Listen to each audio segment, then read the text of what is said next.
what I know and you should know. Every vote counts here in Pennsylvania. By the way, the big story yesterday, and we'll play you this in a moment. Well, let me play it right now. And I may stop it here at some point because it's lengthy.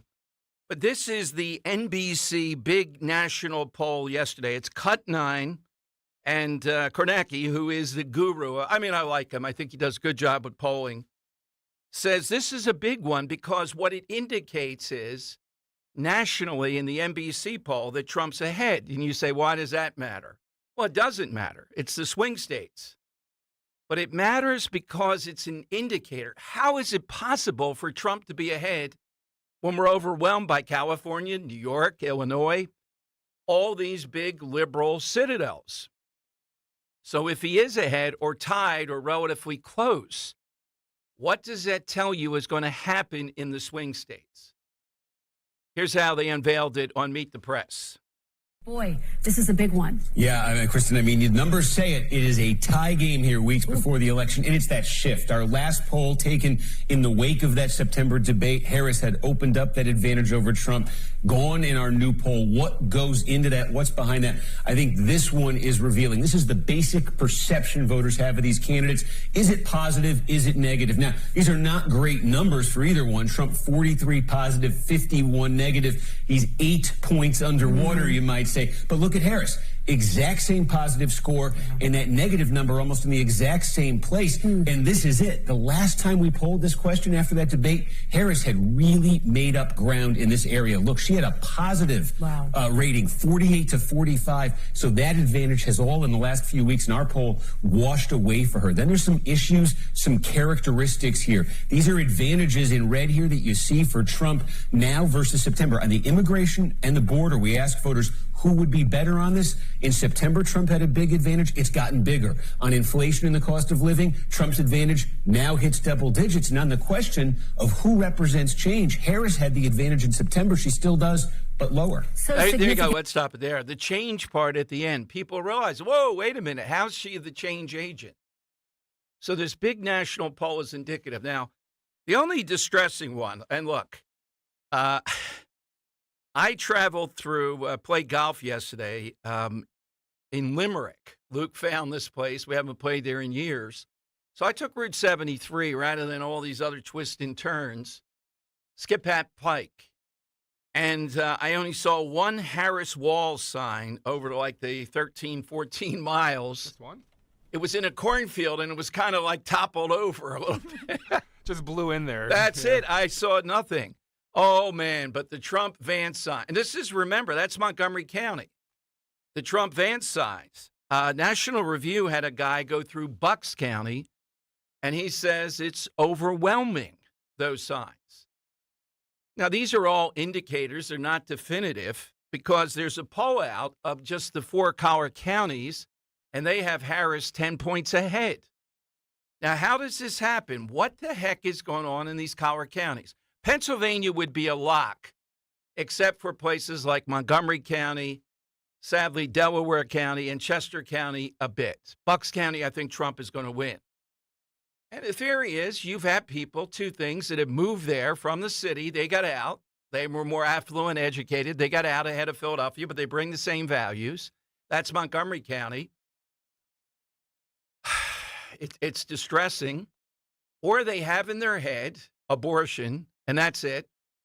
Or they have in their head they can't stand Trump's personality. They see the policies, and they're willing to go down with the ship. So that's where there's work to be done. Trump is in Oaks tonight. We may talk with someone today or tomorrow about tonight's event. If you're going, let us know. Then he does his town hall just with women and Harris Faulkner tomorrow in Georgia. It'll be televised on Wednesday. So Trump's aware of this, of what's going on in these Pennsylvania suburbs are a big deal. I mean, this is where the action is to turn Pennsylvania enough. But here is the creme de la creme, maybe, of this campaign. In one corner, just a stone-cold progressive Raddatz, Martha Raddatz. In the other, J.D. Vance, who post-debate and going into debate has really found his voice. And Dan asked me, well, what is it with these people? You're going to hear the word handful. Raddatz keeps on saying, but it's only a handful. What else does the media have when we say, look at this in Aurora, Colorado? These Venezuelan drug gangs have taken over parts of or fully housing complexes. Will Bunch, writing in the Philadelphia Inquirer, says, well, what's wrong with these people? It's only a handful of these migrants doing this. Only a handful. Picture these people in your neighborhood. They are killers, drug gang killers. This is what they do. Why do we need any? It's only a handful, Dom. Put them in any neighborhood you can think of here in the Philadelphia area that's Harris country. Let's put them in Rittenhouse Square. Let's have them camp out in Rittenhouse Square and deal their drugs there. Take over the Barclay if it's still there. Whatever, one of those. So take over a couple floors there. What do you think would happen? The Marines would be sent in. Not just one division, a dozen divisions. You're not going to be able to do that. So listen to this exchange.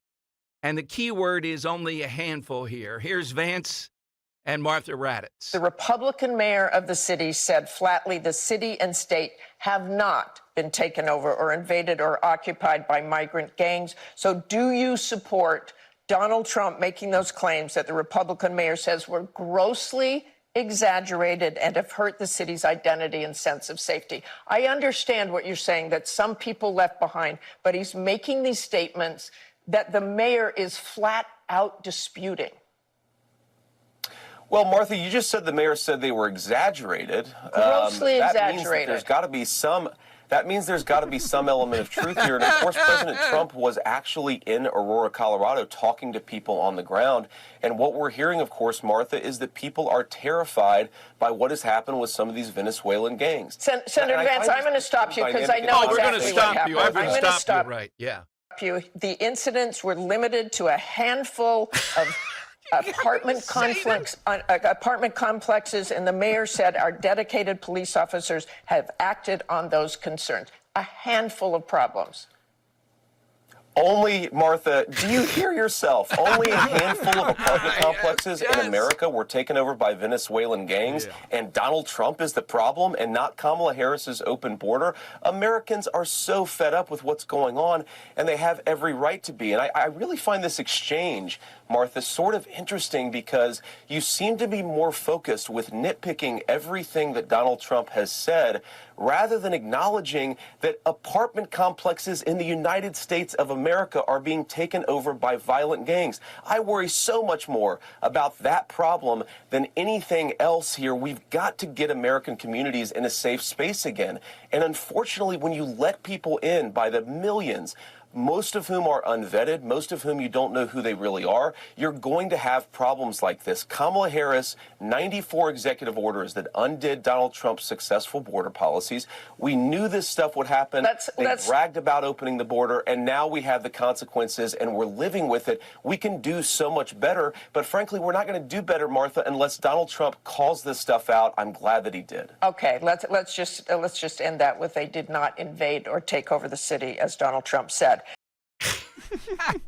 This is the defense. This is the deflection. Now, do I like it that Trump rambles on this? No, I don't. You may. You think it's more colorful, whatever. I like the Vance approach to this. I thought, if it had gone any longer, she was going to ask her, well, how many are a handful? How many complexes, Martha, would you tell us have been taken over? Do you live where any of these complexes have been taken over? Doesn't it shock you that apartment complexes could be taken over? Of course, Martha, do you hear yourself? That line, too. Mike Johnson said that yesterday, the Kirsten Welker, along the same lines as Speaker of the House. So Republicans are going to be using that.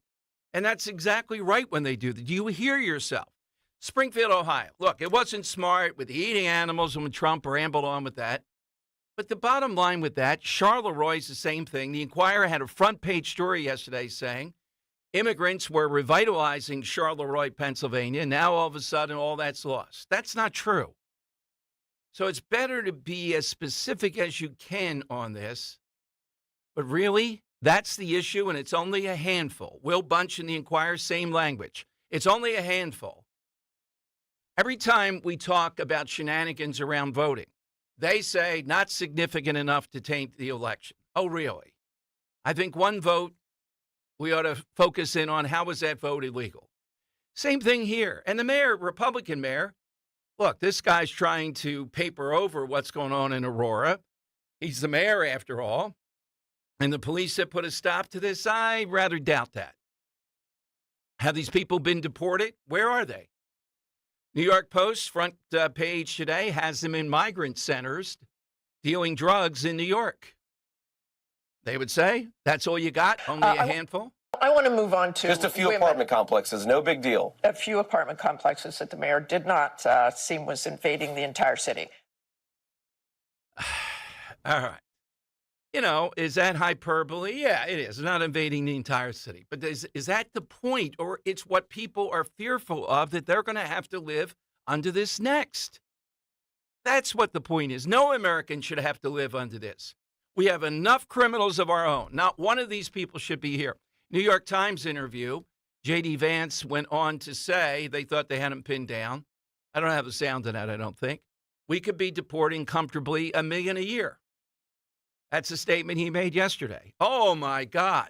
They were expecting to say all at once, catch you up in that. They don't even want to hear about deportation. Why should people be here illegally? They ought to be deported. They want to go to the worst case scenario, the dreamers and all this stuff. We're talking about the criminals first. We're talking about all this pressure.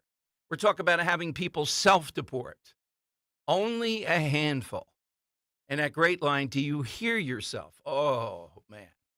By the way, Dan, I have made it, thanks to Scott Presler. My name appeared, same article that was in the Inquirer, alongside Scott Presler in the Lancaster Farm Journal. You get into the Lancaster Farm Journal, that is big time. We're going to have that framed and put here in the Dom. Yeah. Oh, there we go. What a hit there. Yeah, it was all over what Scott Presler was putting on his head as he was talking to me again, sort of like the Inquirer. All right, side question today. Of course, Columbus Day. Even though it gets lower and lower, how could a Catholic college like LaSalle not have that on its academic calendar? Well, why are we off today? It's you're off. What is it? Now, they can put indigenous people on there over at LaSalle or St. Joe's or Villanova. St. John's in New York, though, adamantly came out against Columbus. Why don't they just call themselves Johns then? Columbus is tied into Catholicism. They want to do that. Yeah, John's. Hey, I'm going to John's. All right, so here's a side question. Hit us with your all-time favorite Italian. It's all in the call. It's all in the way you go about it. Why? Could be living, dead, whatever. I'm going to take off the board, of course, Columbus, even though now he's said to be Jewish and from 5 or 6 different countries. They claim to have Columbus's DNA. Anything to take away from this holiday. And he's not Italian. Call George Paquetto. Get him on that case. Produce that DNA. Anything to scrutinize this. Imagine if they did this with somebody else that's associated with a holiday and they said they're not this. What would happen? I'm going to take Chef Boyardee, my all-time favorite. He's not an Italian. Oh, yeah, Chef Boyardee is. Yeah. He's not. Boyardee. The corporatization of the name has worn off. It's like calling Olive Garden an Italian. He was a great Italian. Henry, who's your great Italian? Yeah, I think I'm going to stick in that St. John's vein. I'll take their head basketball coach off the board. I will take Rick Pitino, national championship winning coach, all-time colorful personality, and that white suit he wears like once a season. It's all white. Yes. I don't think he looks more Italian. I think he looks the most Italian anyone can ever look when he's wearing that thing. I add an editor's note here. I don't know about Pitino. Will there be any mention of his shenanigans at Louisville there? Hey, he won a national championship. That's go. all that matters. Young women who had certain titles given to them for what their skill was, recruiting basketball players. Okay. I put my editor's note in there. I thought he was going Luke Carnesecca with St. John's, but Henry, Dan, who's yours? Powerful voice behind us. You hear him, Andrea Bocelli, going to take off. Yeah, and they're going to take off 2 guys that share a similar legacy that they'll be remembered similarly with such great hype. The Leonardo D's out there. Leonardo da Vinci and Leonardo DiCaprio should be remembered on the same level as Da Vinci, right? I think Mr. DiCaprio is going to be remembered, too, for, I don't know, freakouts.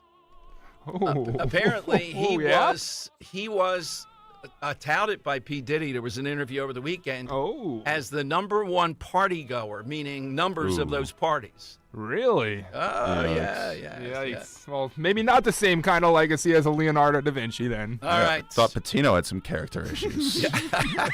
Wolf.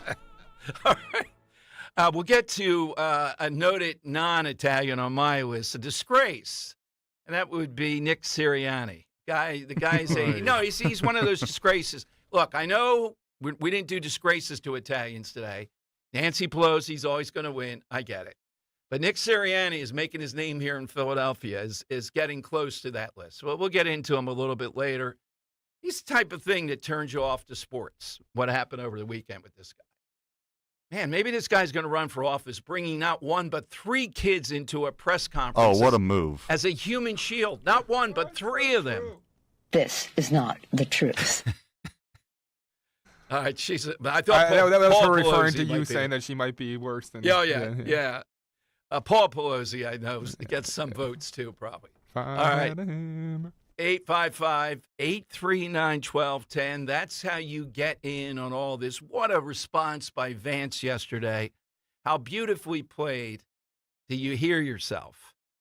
Only a handful. This is what they're reduced to. They're on the ropes right now. By any metric that I can find, and I'll give you some of the reasons why that's happening with Harris. It's the effect that she just does not wear well, and they have to get to the finish line. Also, we have some sound of Tim Walz not able to load his shotgun over the weekend, which was just, oh, my God. This guy. And the best comment I heard about the new man, new masculinity, and Doug Emhoff from the Free Press. Beautifully put. All right, 855-839-1210. You get on board. Friday, October 25th, 6 to 10 a.m. Kale & Company presents The Great Mock Debate. My fellow Americans, this is your favorite president with a big, beautiful announcement. We'll be live in the South Jersey FOP Lodge 56. Where do they want me to go? A police hall in South Jersey. No, we defund the police in the Harris administration. We'll see if she shows up. I don't know. We'll see about it. She's very scared. She's shaking in her boots. Do you think the audience will wear masks? I don't want to breathe in that deplorable air. All right? Be at the South Jersey FOP Lodge 56 in Berlin Township. Friday, October 25th, 6 to 10 a.m. Tickets are $12.10. All money goes to the Families Behind the Badge Children's Foundation. For tickets, go to 1210WPHT.com. The following is a paid commercial message. A lot of congressmen talk about real results, but Brian Fitzpatrick actually delivers for real people like Tom. I believe that Congressman Fitzpatrick does have his finger on the pulse, does feel the needs of businesses, and recognizes what small businesses mean to Main Street America. Janice.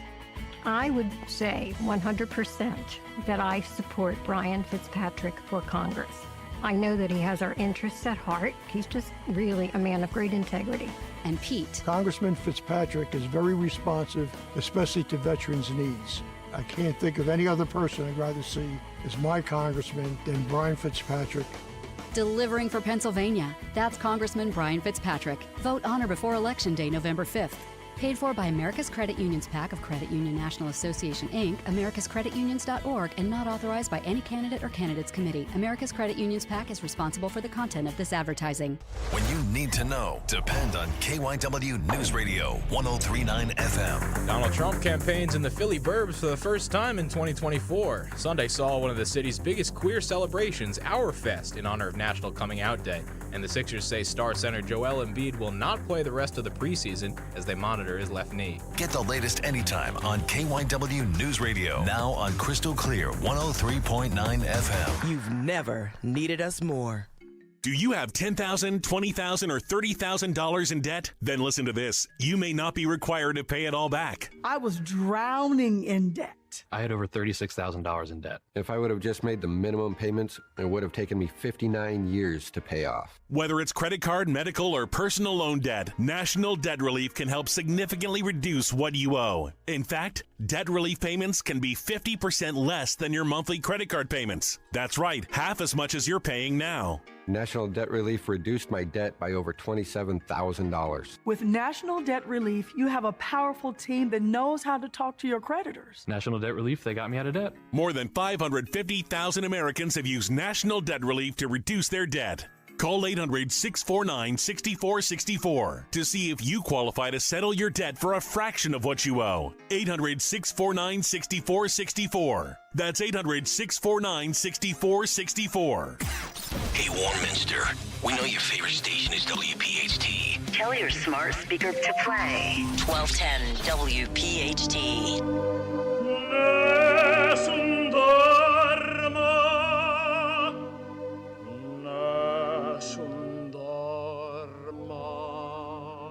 All right, Dom Giordano Show. Welcome in. This was the best line of the weekend from the Free Press about this new masculinity and Doug Emhoff, the second gentleman. They wrote, meanwhile, Doug Emhoff can be praised for redefining masculinity while copping to an affair with his kid's nanny and being accused of hitting an ex-girlfriend. What was that about believing all women? So this notion of Walls and Doug Emhoff rewriting the textbook away from this hyper-masculinity, and then Obama lecturing African-American males, they better get in line with all this stuff, is where the Democrats are trying to go. It just underlines even more how big of a problem they have with men. Just wanted to take a moment, though. 60 Minutes did speak with Al Schmidt, and I'll play you a cut from that over the weekend because of the importance here in Pennsylvania. They went through the lame thing again.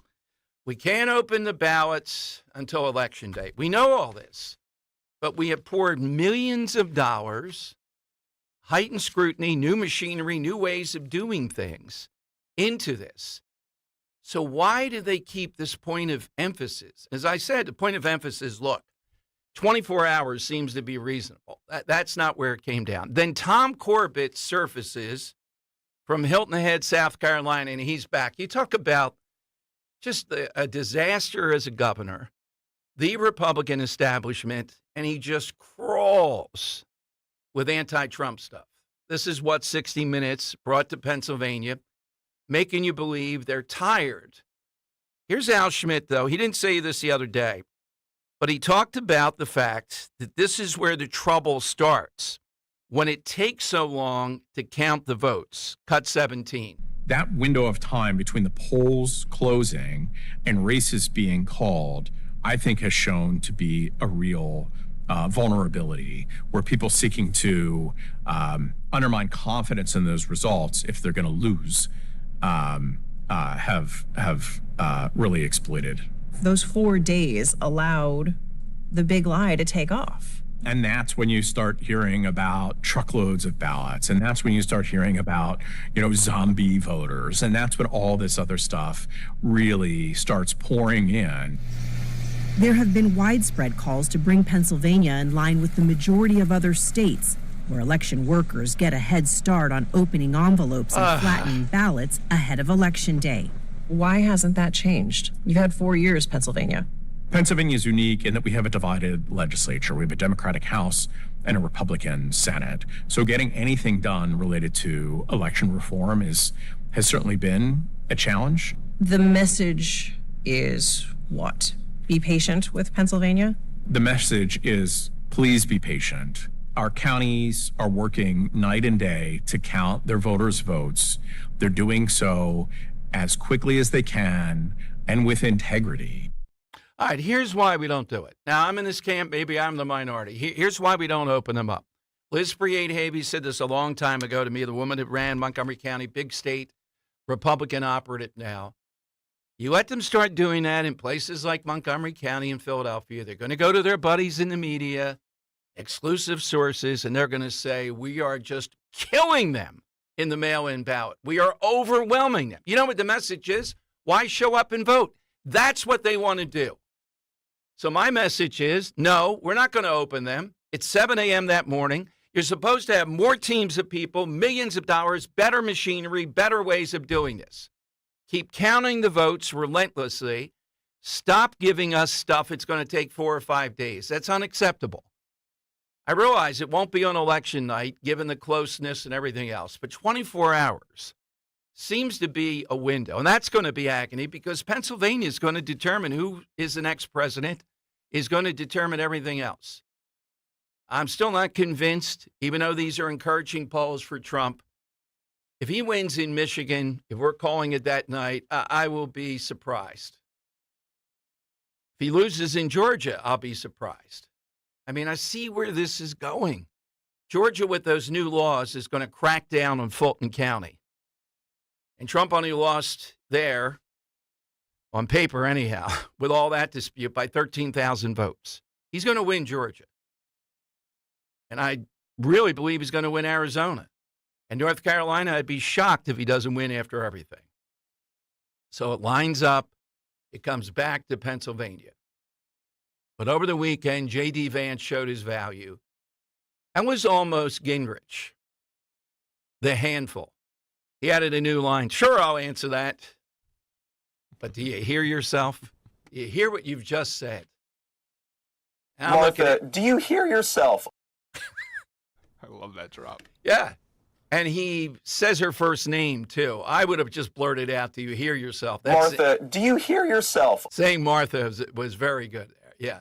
I can get a new drop for us. Do you hear yourself? Yeah, there you go. Absolutely. Perfect. He was sitting on that line. Oh, man, he was sitting on it for weeks when he was going to drop that one.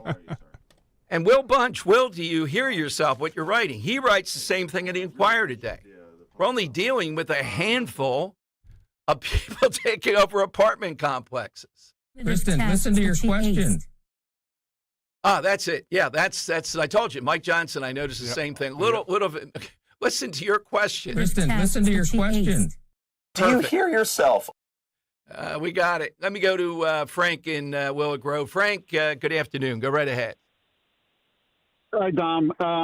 Just calling to have concerns. I'm a resident of Montgomery County, Upper Moreland Township, and I work in Horsham. And you were mentioning about Limerick and having signs for Trump. Well, I have problems and concerns about Horsham, Dresher, Welsh Road by the Old Prudential, all those major arteries with no Trump signs. I think I saw one this weekend.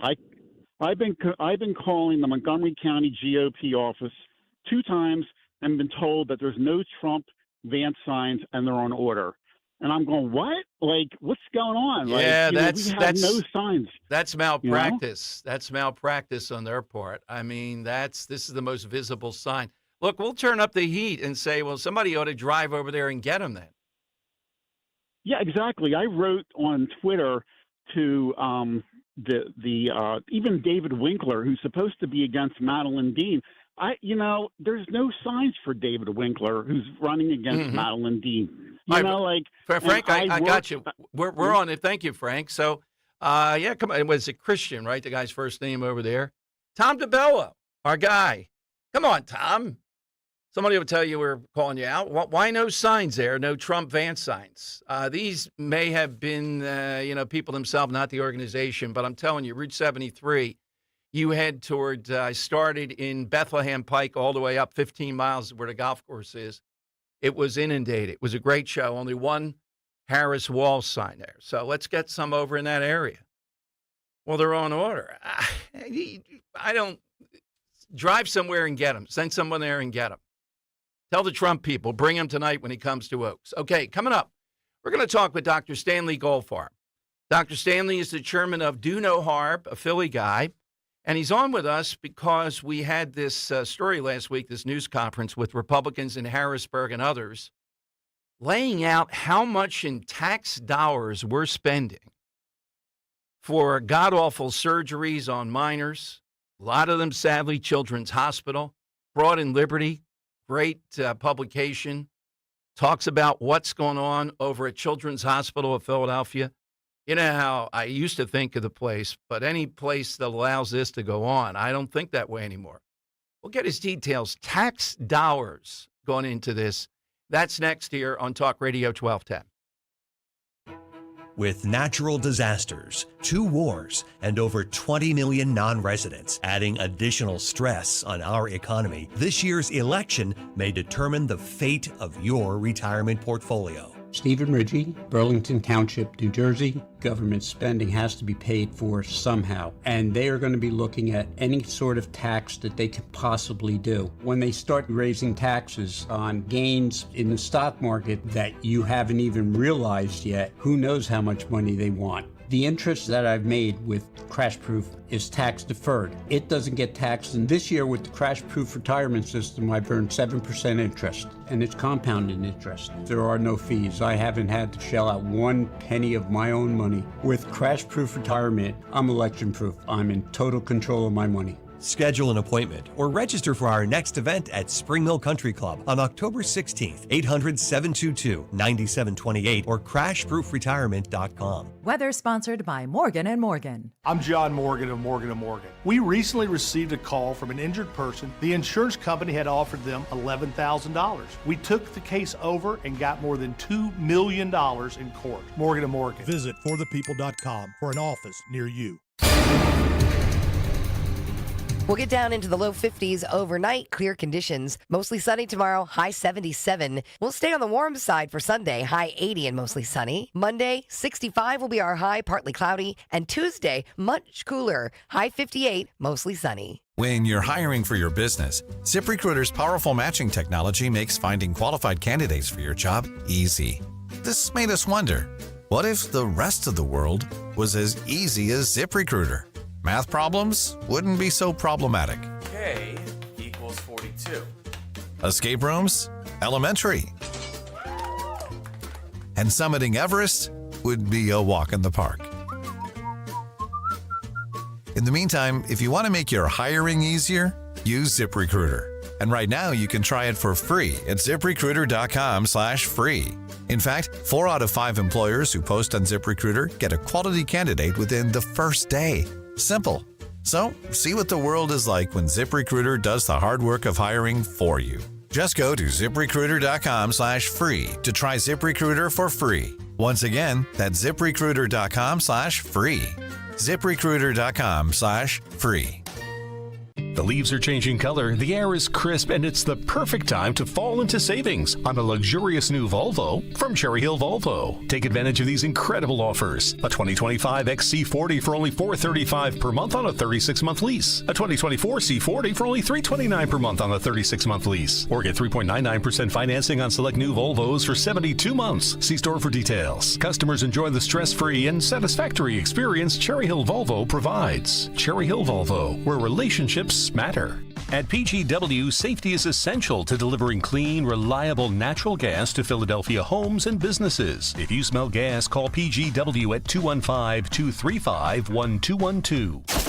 Talk Radio 1210 WPHT, live from the Cherry Hill Volvo Studios, where relationships matter.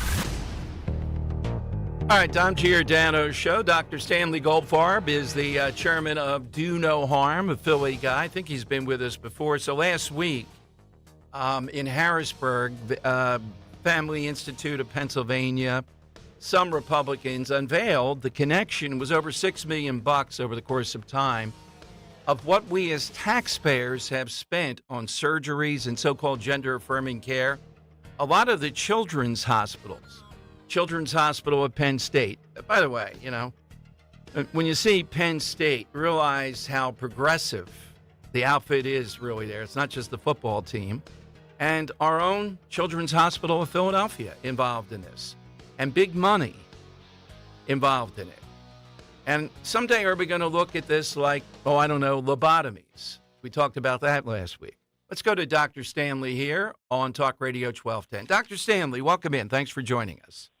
Oh, thank you. Good to be with you, Don. So the nexus with tax dollars should shock people. Do we have a sense, was it Governor Wolf? How did that come about that we ended up spending that much money? That's what was documented last week. Yeah, well, our database, which we just created out of public information, these are data that are supplied by hospitals to people that collect these data. It's charges that they send in. And so we can't distinguish between, we could go into more detail, but our top line data is all of the dollars that have been spent. Now, a lot of that is related to Medicaid and spending that goes on for some children that are in the CHIP program. But this is a minimal sense of how much of this is going on around the country. And it turns out Children's Hospital has the most patients that we were able to identify, Children's Hospital of Philadelphia, and have performed a number of surgeries and have billed several $100,000 over the last few years. But our data represents an absolute minimum because in producing this database, we wanted to make sure that we weren't overcounting and we weren't, hyping something that was a real problem and making it sound even worse than it is. But in fact, it is quite a large problem around the country. And again, our data are incomplete nationally because in California, the Kaiser Permanente program, which has been very active in this field, doesn't report their data. And we don't have any reports of data where patients are self-pay. So these are only charges that were submitted to either the insurance company or federal payers. Mm-hmm. Does it surprise you? Look, my son, my second son, was in Children's Hospital. I guess he was around 18 months or so, and it was world-class care, without a doubt. So I've been a fan. When they took this 12-year-old girl who's still alive, it was a national story, and were able to downsize a human heart that she needed. I think it was a heart. World class, but I'm done with them, and I just think there's a couple of activists there, as far as I can tell, that have taken over, and the rest of the institution thinks just their good name will go on. Is it money with these institutions, in your view, or is it maybe an activist or two there that gins this up? Yeah, I think it's the latter.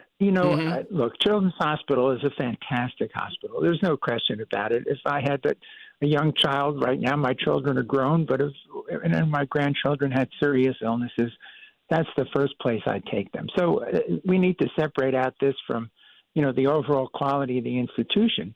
The problem here is that there are children that are being harmed by this, and mostly it's by a small group of activists who push this ideology and believe that they're doing the right thing for children, when in fact we know the data don't support that. It shows that the vast majority of these children need to go through puberty, need to become adults, and then if they decide they want to live a life as a transgender person, that's their business, and that's something that they can decide. But it's not for children to make that decision, and it's not for adults to allow this to occur. Let's talk about that. You hear this argument that really fires me up. Well, why are you, Dr. Stanley, and why is Dom for government interference here? Government stay out. Why can't the parents say, I want my 10-year-old to go through all these horrible treatments? Well, let's say that the parents come in and say, my child has diabetes and I want my child to get insulin when the child has a perfectly normal blood sugar. We wouldn't allow that. Mm-hmm. So I think parents, obviously parents have a critical role in the care for their children and worrying about their children, but they're not experts in this area. And for the most part, they've either been coerced into this idea by physicians who have told them that unless you do this, your child has a good chance of committing suicide, exactly. Which is not true. Or they have mistaken ideas of their own. And if we have to worry, society's job is not only to protect parents' ability to control their children, but also the safety of the children. And this is a child safety issue, and that's our concern. And look, this is not about whether we approve or disapprove of transsexualism and people being able to change their secondary sexual characteristics. That's something for adults to decide. This is about saving children from an irreversible damage that can occur. We have no idea of how many of these children that start down this path really regret it. We think it may be something in the order of at least 50% over a relatively short period of time. And looking out over many years, it may be substantially higher than that. Dr. Stanley Goldfarb with us, Do No Harm. Doctor, what about those who say, okay, we're not going to do these horrific surgeries. They're essentially irreversible. What the heck's wrong with you people, though? How about we try out the puberty blockers and all this other stuff?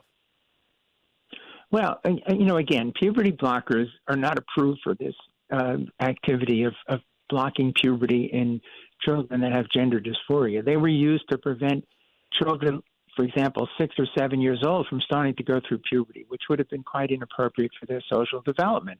But once they reach the age of 10 or 11 or 12, then they're allowed to go through puberty and the drugs are stopped.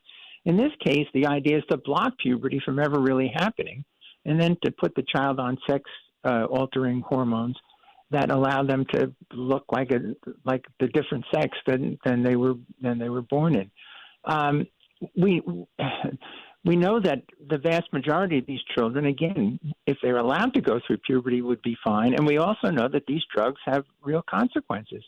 The puberty blockers have been associated with a whole variety of adverse events, including some changes in cognitive development, because after all, going through puberty is part of the normal developmental process. And we know that being put on these sex-altering hormones can have lots of consequences, including obesity can occur, including altered bone function and altered reproductive capacity. We know that many of these children will become sterile, will never be able to have children of their own if they're on a prolonged course of these sex hormones during what ought to be a normal puberty. So there are a lot of consequences of it, and I think that this is why so many of the European nations, I think it's up to a half a dozen now, have decided that these treatments should not be used routinely and that they should be reserved for a very rare child after a very extensive evaluation and probably only in research protocols rather than allow what are normal children to be put into this position. These children may turn out to be gay, they may turn out to be bisexual, whatever, but they're normal people with normal capacity for developing into normal adults, and putting them on these medications prevents that from happening in a normal fashion. And I like that argument, too. The European countries, arguably, you could say they're more, quote, progressive than the United States. But they, through trial and error, have learned this, and you're right, they have backed away. So what is it, then? Is I think it's activists who have seized control in some places, and maybe some people look the other way because you can make a lot of money doing this too, and there's just enough of them out there. Dr. Stanley, not to make it political, but it's shocking, and it's starting to get played constantly, that Kamala Harris has rescinded all of their positions on fracking and deeply held things that she's obviously a progressive on. There is one, though, and it's this. Even illegal immigrants having the right to get treatments that we pay for around transgender issues and also with kids. So out of everything that is progressive agenda, she's turned on that. She can't turn on this, though. Yeah, my organization, Do No Harm, our focus has been on the children. We feel very strongly that the children should not be put into this situation.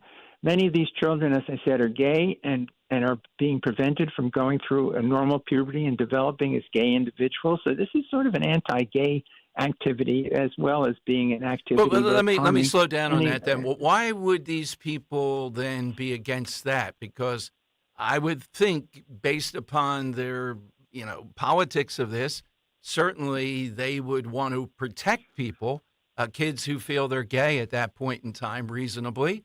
Why go to this extreme? Well, it's a very controversial question in the gay community. There are many in the gay community that feel very strong that this is an activity called transing away the gay. In other words, instead of letting a child who might be gay and will develop as a gay person, assumes they're born into sexual appearance and all, changing them so that it approaches another sexual appearance. And there are many gay people. I work closely with an endocrinologist, Roy Epen. We just wrote an article in National Review Online about this whole issue. Roy is a gay physician and feels very strongly and has been pushing this issue very strongly that, this is an example of sort of an anti-gay agenda. and it's very sad because again, it's taking people's lives and altering them in ways that they may not ever be able to recover from, and preventing them from being perfectly normal human beings and forcing them into a very abnormal situation where they're being maintained by lifelong medications that have serious side effects. And again, if an adult decides that's the path they want to pursue, so be it. Exactly. But it shouldn't be something that children are exposed to and forced into. Thanks, Doctor. What's your website, Do No Harm? Where do people go? Yeah, it's donoharmmedicine.org, one word. And our database, Stop the Harm database, is on that website, and they can see their local institution and how much activity is going on, how much money is being earned by these activities. And I think it's quite an enlightening exercise. Thank you, Doctor. Thanks for the work you guys are doing very much. Thank you very much, Tom. Dr. Stanley Goldfarb here on Talk Radio 1210. We'll get your reaction, 855-839-1210. And coming up, Wall Street Journal today makes the point that this is finally starting to surface where men, biological men in women's sports, is really playing out in all these Senate races. And I'll tell you why. Why didn't we see this before? Phone lines are 855-839-1210. Let's talk about my buddy Roy over at Batteries Plus Bulbs. Two big stores, Mount Laurel and Northfield, and they have everything you possibly could want. And in addition to that, great help with any tech problem you might have, or if you're a business, how to have a lower cost, better services. They're incredibly creative. We've given you literally dozens of stories of people over the years that have seen Roy and the staff at Batteries Plus Bulbs in Mount Laurel and Northfield and the great results they get. But due to hooking up with us and their great service, they need some more help. Handy do-it-yourselfer would be ideal. It's a great low-pressure, part-time job. Customer service is the key. If you're willing to do what it takes to help, you need to talk to Roy. Be part of the team. They power it, they light it, and he says all the time, what we do, Dom, is we fix things. We make people happy with that. Give them a call for all of that at 856-638-0778. Whoever you get there, they're going to get you moving to get solved whatever that problem is. And I hope we can send some more people to Roy to help more of our listeners. 856-638-0778. Batteries Plus Bulbs, Mount Laurel and Northfield. Your weeknights are getting a whole lot better. With Jimmy Fallon, 7 to 10 p.m. Back when I was a cab driver, trying to make my way in comedy and find some entree into television and radio and everything in between, I was writing articles, mocking sports culture and cancel culture and things like that. And they had booked me an interview on WPHT. They were the very first radio station to ever book me as a guest. We had a lot of laughs. So to be sitting here, 8 or 9 years later as a host in your lineup is obviously a really big deal to me personally. Jimmy Fallon, now weeknights, 7 to 10 p.m. on Talk Radio 1210, WPHT, and the free Odyssey app. Dawn Stensland here. We're off to paradise once again, the Italian Riviera, on a gastronomical event that only Conservative Tours can deliver. Join me for 11 luxurious days with the professionals from Conservative Tours, the best tour operator in Italy. A+ rating with the BBB. Portofino, Rapallo, Santa Margherita, Ligure, Tuscany, and the brilliant Cinque Terre, 5378. That includes your airfare, dining events at the wineries in Tuscany, even an authentic farm visit to see Parmesan cheese being crafted by hand. Toll free 888-733-9494 or go to conservativetours.com. Hidden Italian villages you've never seen, like Giacomo Puccini, San Gimignano, the Leaning Tower of Pisa, Florence, and Milan. And concluding on the Lakes region with Bellagio, Orta, and Isola Bella. Join me next spring in Italy. I'll see you in Cinque Terre. Tell them Dawn sent you. I'm Jalen Hurst here for Window Nation.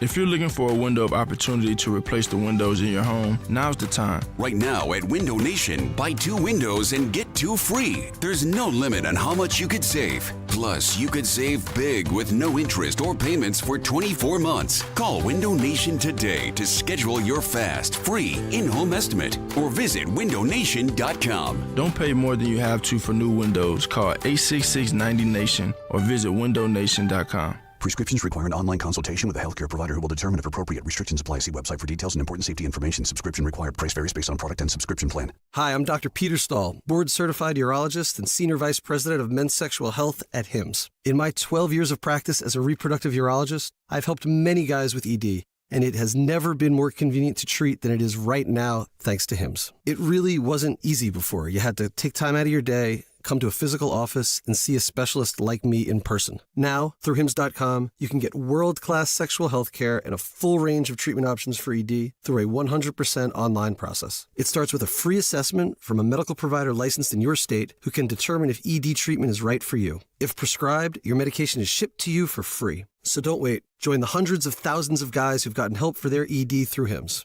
To start your free online visit and find ED treatment at up to 95% off brand name prices, go to hims.com/joy. That's hims.com/joy for your free online visit.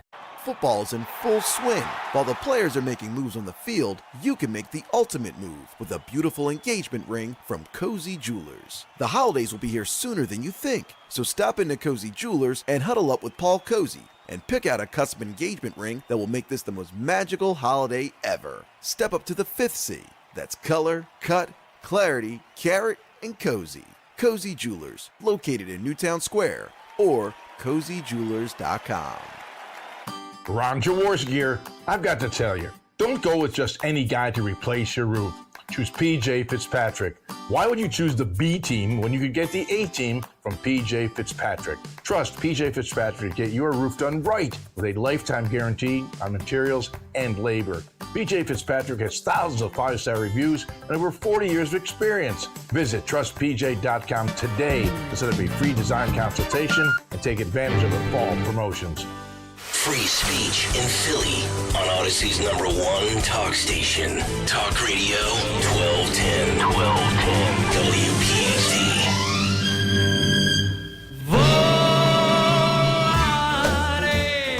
Oh, please, Dan. It's too much. I mean, it's a great song, but oh, God, how many, that you have to hear it. Yeah, it's a great song. Come on. Who's the all-time great Italian singer? Bobby Rydell. Yeah, that's right. No, I think people would say Sinatra. I'm not sure that's Andrea Bocelli? Sinatra's voice is better. You think? I know that's Sinatra's voice is. That's why he was called The Voice, I think. I think there's a little bias there. Okay, all right. A little South Philly bias. My way. Anyhow, this just breaking. We're looking at Joe Concha. We're trying to get him on. Christopher Rufo, who is really. He's hooked up with the plagiarism hunter, this guy's called. And they, just on Twitter, just in the last couple minutes, they have produced from Kamala Harris's legal book that she wrote in 2008, a dozen sections of her criminal justice book, Smart on Crime. Good bit of it right out of Wikipedia. Oh, my God. Among other sources. Okay, now. Dan and I were talking, saying, well, come on, Dom. If people care about that, given everything, what about the 52 felonies? I would say this, all right, as this develops. People get upset at some things. Some people don't get upset at them. But the one thing that universally, and I'm not sure the reason why, that still gets to people, you see it in case after case, is plagiarism. Now, some of it, when it happens in the academic world, it's obvious. Will this matter here? Well, what it'll matter is she's going to be asked about it, or at least it's going to be out there. And we'll see if one of Martha Raddatz will say, it was only a handful of Wikipedia references. Come on now. 200-page book. It was only 50 pages out of that. Come on, give me a break here with this. Do you hear yourself? All right. 855-839-1210. One Columbus Day thing I forgot to mention. Our buddy Chris Tremaglia, who now is an editor, Dan, at the Washington Examiner, wrote a piece saying Italians don't get enough credit during National Italian Heritage Month. And Enrico Fermi was every bit the scientist that Einstein was. Oh, God. I'm trying to think of an analogy for, yes, I see Robert there. Yeah, Henry. Come on now. Fermi, nice, but you're doing Einstein here. What would this be like, in the sports world or in something like that? Enrico Fermi is what? Lou Gehrig, maybe, versus Babe Ruth. Is that the way you would look at it? Eric Lindros to Wayne Gretzky? Yeah, well, I'm not a Gretzky fan, so I. But I got your point. Yes. Peyton Manning to Tom Brady? There you go. That's a good one. We both agree on that, Dan, and I know that kills you. Yes. Yeah, because Eric Lindros is nowhere near. Yeah, Wayne but Gretzky. Peyton Manning is close. for his They're Fermi. close. He's got a nice formula. Then Einstein comes in, erases it on a blackboard, puts up a cup. Yeah, that's it. Get out of here. All right, we'll see what Robert says about that. So, plagiarism watch now. Let's see how the media plays with this. You know what they're going to say? Well, Trump had his book ghostwritten. Yeah, well, I think everybody knows that Trump's not writing The Art of the Deal fully. I could see him sitting down with the guy. Yeah. Come on now. Put that in there. Is that the same thing, though, as somebody in an academic setting, this smart crime stuff, copies out of Wikipedia? That's going to be difficult. Wikipedia, really? San Francisco, who cares? We're going to let them all go anyhow. 855-839-1210. Linda Kearns is next to kind of break down what we talked about with Al Schmidt the other day, right before 60 Minutes allowed him to talk about, it's going to be days still. Now, he's going to come back on the show, I believe, hopefully a week or so before the election for the final go-round of where we are. All right, those calls are next, though, at 855-839-1210. Hey, it's Joe to Camera. Do you need a pumpkin spice oil change? No, I didn't think so. What you need is the best prices on name brand tires. Right now, United Tire is doubling every manufacturer's rebate. So if tires have a manufacturer $100 rebate, you are saving $200. So why would you take your car anywhere else? Double the savings all month long. Find the location nearest you by going to UnitedTire.com. That's UnitedTire.com. Don't drive alone. Drive United. Is your kitchen or bathroom in need of a makeover? It's time to transform your home into a personal oasis with Emmons Remodeling. Our expert team specializes in kitchen and bathroom renovations, creating beautiful, functional spaces you and your family will love. We handle everything from design to installation. So call us today at 856-885-6677 or visit callemmons.com. From top to bottom, to inside and out, at Emmons, we have you covered. We all hear the radio ads about the IRS. They tell you to be afraid, to be scared, and they try to frighten you into calling. I'm not here to do that. Tax Relief Advocates is different. TRA is here to tell you that if you owe money to the IRS, whether it's $5,000, $50,000, or $500,000, we have a solution. It doesn't matter if you're sitting in your car, at work, or with your kids. No matter where you are, call now. 800-575-6481. Don't lose hope. TRA can eliminate or reduce what you owe to the IRS. Generous programs are now available that can give you a fresh start. Our passion is taxes and helping individuals fix their IRS problems. We have over 1,000 5-star reviews on Google and an A+ with the Better Business Bureau. You don't need to be afraid of the IRS any longer. End your tax nightmare today by visiting us online at TRA.com or call 800-575-6481. That's 800-575-6481. Tax Relief Advocates. Real solutions for real people. Philadelphia's Talk Radio 1210 WPHT, WPHT HD, WOGL HD3, Philadelphia. From the Cherry Hill Volvo Studios, where relationships matter. Always live on the free Odyssey app. It's Dom time. Now, Dom Giordano. All right, Linda Kearns in the on-deck circle, the Secretary of Defense across Pennsylvania, election integrity. 60 Minutes. I don't think they interviewed her. That would have been interesting. To make the case of why are we concerned so much about Pennsylvania and election integrity. You know, it's one thing to go nuts about 2020, and it's another to point out any number of things that need to be improved.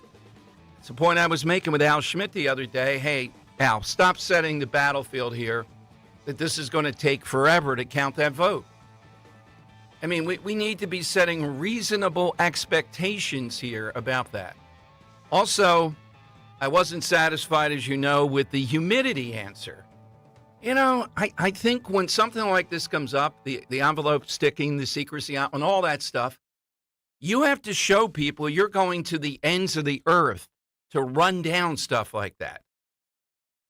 Because there was not humidity with any other mortgage payment or, stuff like that we saw. That's the atmosphere we're in. That's the playing field. Now, he's going to come back on, and I'll have more questions by that point around it. And I give him credit for being willing to come on and go through those. Let's go to Linda Kearns with us on Talk Radio 1210. Hey, Linda, welcome in. Thanks for joining us today. Happy Columbus Day, Dom. Well, thank you very much. So, Linda, I don't know if you saw the 60 Minutes with Al Schmidt and Tom Corbett. Oh, my goodness, here. But a broad question I have for you. You're not a conspiracy, as 60 Minutes would put it, with the 2020 election, but there were warning signals there that we don't want to go back. And they even said some of those things, and the remedy is to keep that count moving and not set expectations that are too low about when the votes are going to be counted. Right. I saw some of the 60 Minutes piece, and I don't. Come on, Dom. If you want to really talk to a Republican in Pennsylvania about elections and voting, do you choose Al Schmidt and Tom Corbett? Those are your best choices. Yep. When you want a Republican, right there, you kind of wonder what the angle was on the piece. Yes, and we went through the same entire thing about not opening the envelopes, and we concede that's a disadvantage to get this done. But again, those millions of dollars, new techniques, new machinery, etc. Also, I think it was with me the other day or in the 60 Minutes, Al said that people could see what was going on. That was the beef. We couldn't get close to see it. You were there. You were the leader of this. Right. So I do think in that sense that has improved as far as the observation. It's not as we can't get as close as I would like. And there's issues with our Pennsylvania election code in that we can only observe during that process and not necessarily object or take any active role in it. But I did tour the Mail Ballot Canvass Center in Philadelphia for the special election in September, and the action is much, much closer, and I'm able to train my volunteers, my lawyers who will be there, exactly what to look for. So I do have a lot of confidence that the volunteers that I have will be able to observe and see everything and report back. Linda, without giving away too much, though, but can you tell us what are you looking for here that you can then say, yes, I'm really satisfied with this? What's the Kearns stamp of approval? Well, there's a lot going into counting these ballots. First, they have to look at them, they put them through a scanner to make sure that there's at least a signature in the signature block and make sure it's not a naked ballot. And then they have people look at them and make sure that there's the date on it, and the date fell between the time the ballot went out and Election Day. And then they have to slice them open. First, they slice open the outer envelope, then they slice open the inner secrecy envelope. And I want people standing there making sure that that process is going smoothly, that no ballots are being stuck or mangled, that each and every ballot makes it out of that machine, out of that slicing machine, and over to the next station, which is where they flatten and unfold to make sure they can go through the scanner. And having people there watching where they flatten and unfold to make sure that there's no other ballots introduced, no other ballots taken away, make sure that those ballots travel down that lifeline to the next part, to the scanner, and make sure that when they're scanning these ballots in, they're keeping track of what they're scanning, they're stacking them up, what was scanned, what was not scanned, they're logging them in. So there's a whole process, and I want to make sure it's being followed, and that's what I'm training my volunteers to do. Well, that's what I'm asking it so that listeners realize, and your credibility is my credibility because I am just floored with what you've been doing and what the Trump campaign has allowed you to do here and how much emphasis is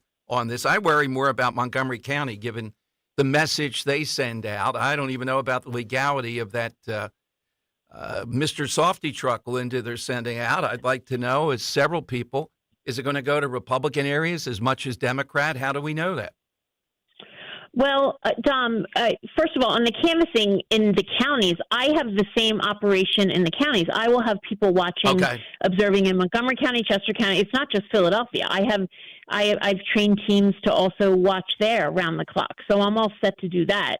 I just use Philadelphia as an example, but it's basically the same procedure. Okay. With the van, sure, I have absolute concerns about it, and I did reach out to the Montgomery County commissioners, and I asked them, are you actually registering voters or in that van? Are you printing out ballots in that van? And if you are, is the Wi-Fi or however you're getting access to the system, is that safe and secure? I also reached out and asked them, how do you decide where to go? And I wrote in my letter, I know that there's several VFW halls in Montgomery County, and I'm sure those proud veterans who served our country would love to have that kind of convenience, because I really wonder when you actually have someone making decisions of where to take this mobile van, are they making sure that there's parity there and they're not just going to places where there would be voters from one party? So I did reach out to them. That was on Friday, so I haven't heard back yet. Obviously, today's please let us know. One thing too, if you could clarify. I don't know if you remember this. We had Liz Briade-Havio on, but you're more directly involved in the. I guess it was in 20. Yeah, I think it was 2020. You had a nursing home out there. This actually went to the courts. And this one woman then suddenly shows up with, I believe, 400 ballots in drop boxes, et cetera, coming from the nursing home out there. And all this stuff to me is fishy. Right. Now, and that's a huge problem with just the entire mail ballot system. There is an agent form that you have to fill out. If if you're disabled, if you're sick, you can't handle your own ballot, you can't return your own ballot, you can appoint an agent. And Secretary Schmidt just had the form changed, so now you can be an agent for more than one person, but it's still not clear to us where that agent form goes, because it certainly cannot go back into the Dropbox. And that's why, Al Schmidt doesn't answer these very difficult questions. I heard you on Friday ask him, why would my mortgage bill not be sealed shut, or my cell phone bill or my Visa bill?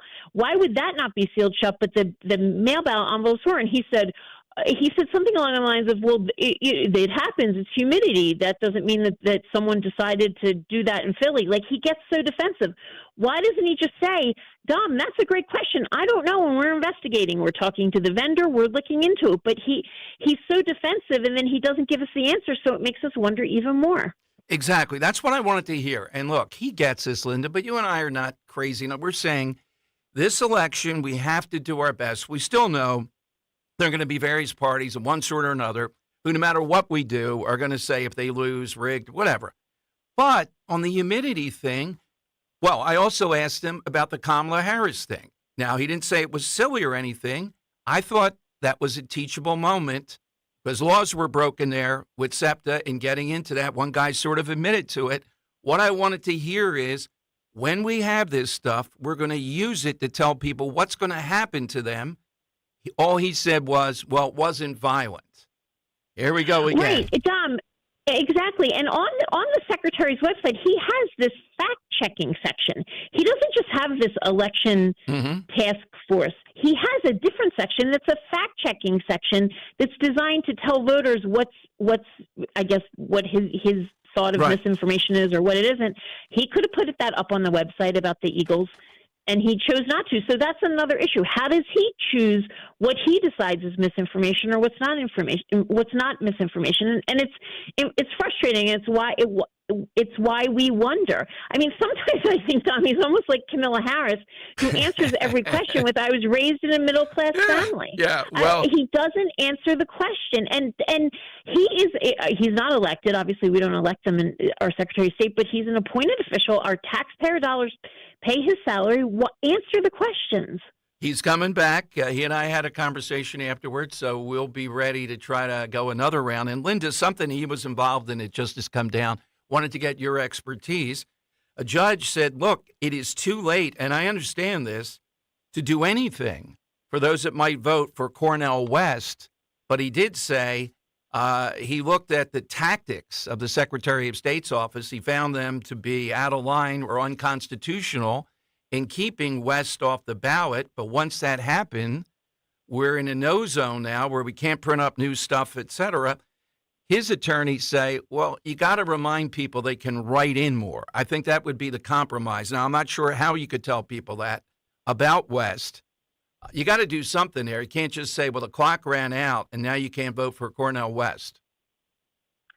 Right, and you obviously can write in, and sometimes, frankly, I write candidates in because look, I live in Philadelphia, so sometimes there's not even a Republican on the ballot, so I often write candidates in.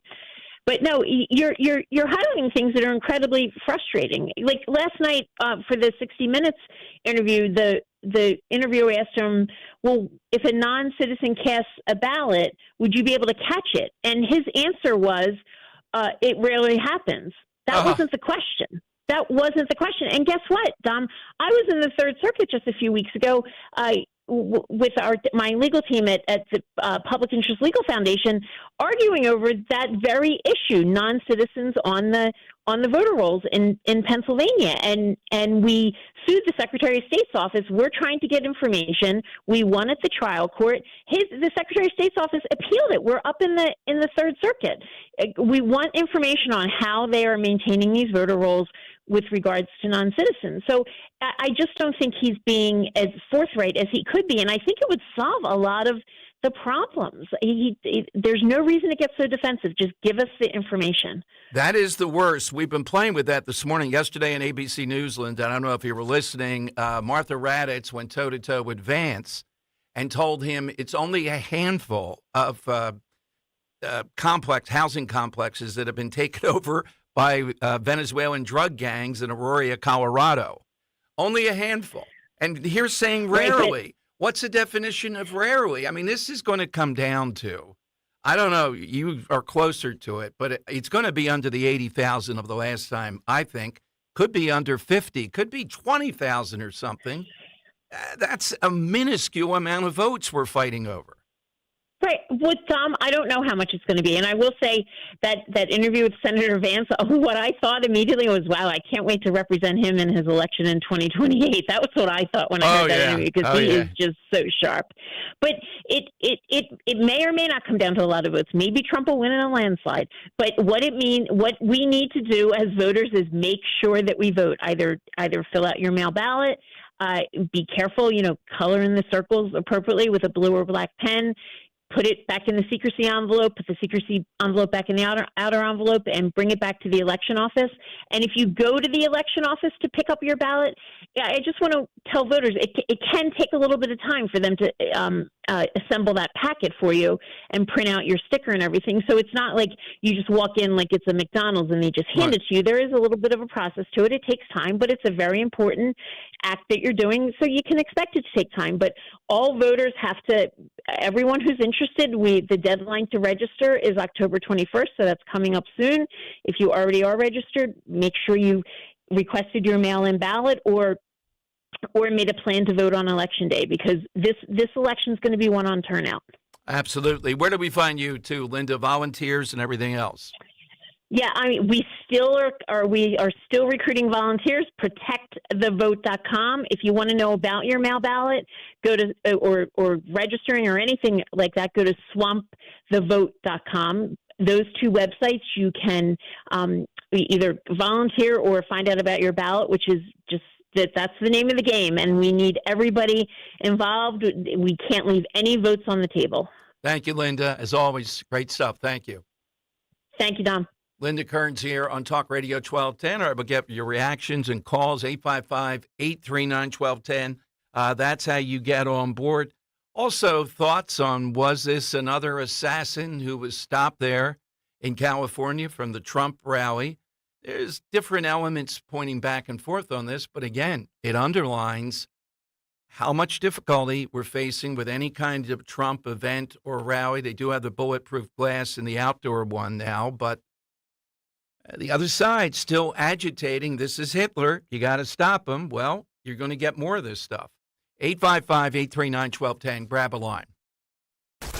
Kale and Company, weekday mornings 6 till 10. My girls are in their last year of grade school. They're both running for fifth grade student council, so they had to write a 1 to 2 minute election speech. I had to help them with that last night. What did they say? No, you didn't, Nick. I did. I said we need to make lunch great again. Oh, boy. If elected for fifth grade student council, you'll provide a full taco bar. And she looks at me and she goes, well, what if I can't deliver on that? I said, honey, politicians lie all the time. Just get in office, damn it. You'll figure it out later. We'll figure it out later, or you just deny it.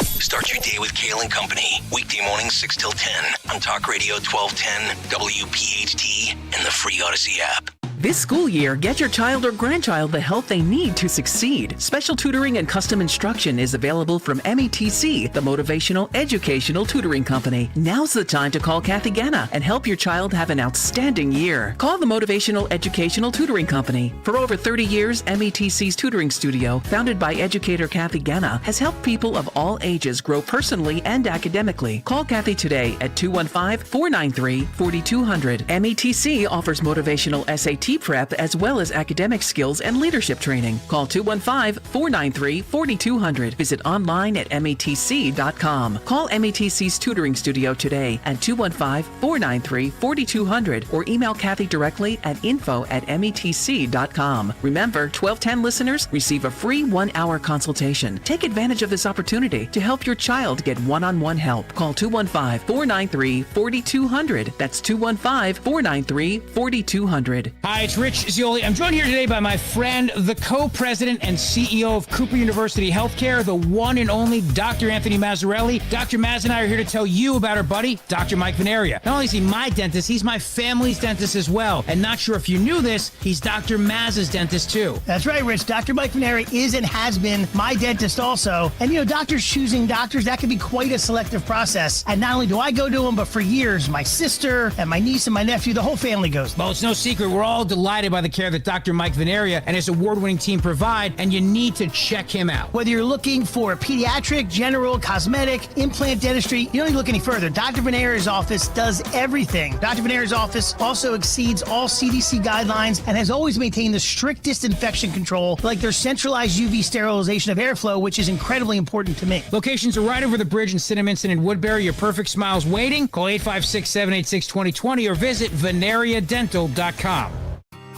With so much uncertainty in the world today, you may find yourself wondering, is now even the right time to retire? And so many people are waiting, and those folks are going to be waiting a really long time, I hate to say, because there's no perfect time. The market is always unpredictable and volatile. Fortunately, Jim Cipriotti has been helping get people to, through, and beyond retirement for over 25 years. And each week, he wants to help give you that freedom to retire. Listen to Freedom to Retire with Jim Cipriotti, Saturday mornings at 9 and Sunday afternoons at 5 on Talk Radio 1210 WPHT. Wesley Financial Group is not a law firm. Do you find yourself stuck in a timeshare? Get the real facts about the timeshare industry and your options for cancellation. Chuck McDowell, founder of Wesley Financial Group, has put together a free information guide that reveals the secrets the timeshare industry doesn't want you to know, including the 5 ways to get rid of your timeshare. Call now and get this timeshare information guide absolutely free. Call 800-939-1331. 800-939-1331. 800-939-1331. Calling on Blackwood to follow 1210 WPHT on the free Odyssey app. Download it now. With all that perfumed hair, and it came undone. Do you hear yourself? When I was 21.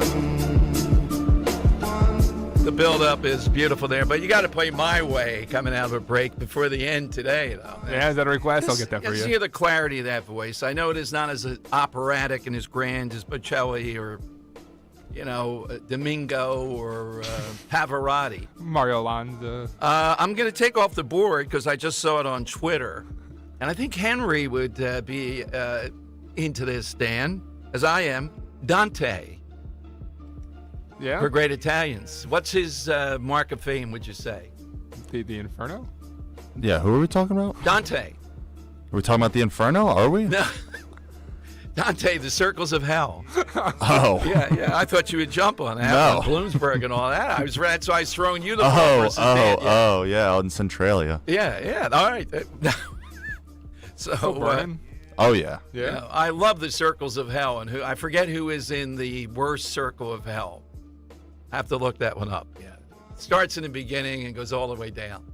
All right, 855-839-1210. You get on board. Here is Doug Emhoff with Smokin' Joe Scarborough. The deceitful. And listen to this. Even Scarborough has to know this is wrong, but he's not going to do anything about it. Talking about anti-Jewish sentiment on the Trump side, and where do they end up? Of course, in Charlottesville. Here's how it sounded. Got a number on that by chance? Oh, okay. That is, what the heck? I do not. Yeah, you got it? Okay. Yeah, just give me 1 second. I'll get that. It's 19. You're Jewish. Donald Trump says that if you're a Jew and you don't support him, you're not a good Jew. God. And throws out some of the biggest anti-Semitic tropes that have historically been thrown out there about dual loyalty and so many other things. What do you think about the anti-Semitism that we've seen not only over the past year, but have seen rising over the past several years? Myself, we have been leading on pushing back on anti-Semitism. But just go back to Charlottesville in the Trump era. Remember Charlottesville, the Jews Tiki, will not Jews will not replace replace us. And that's when Donald Trump said, hey, there's fine people on both sides. The Tree of Life murder, massacre in Pittsburgh, that was during the Trump era. So there was already wait a minute. My God, you know what? The second thing is even worse there.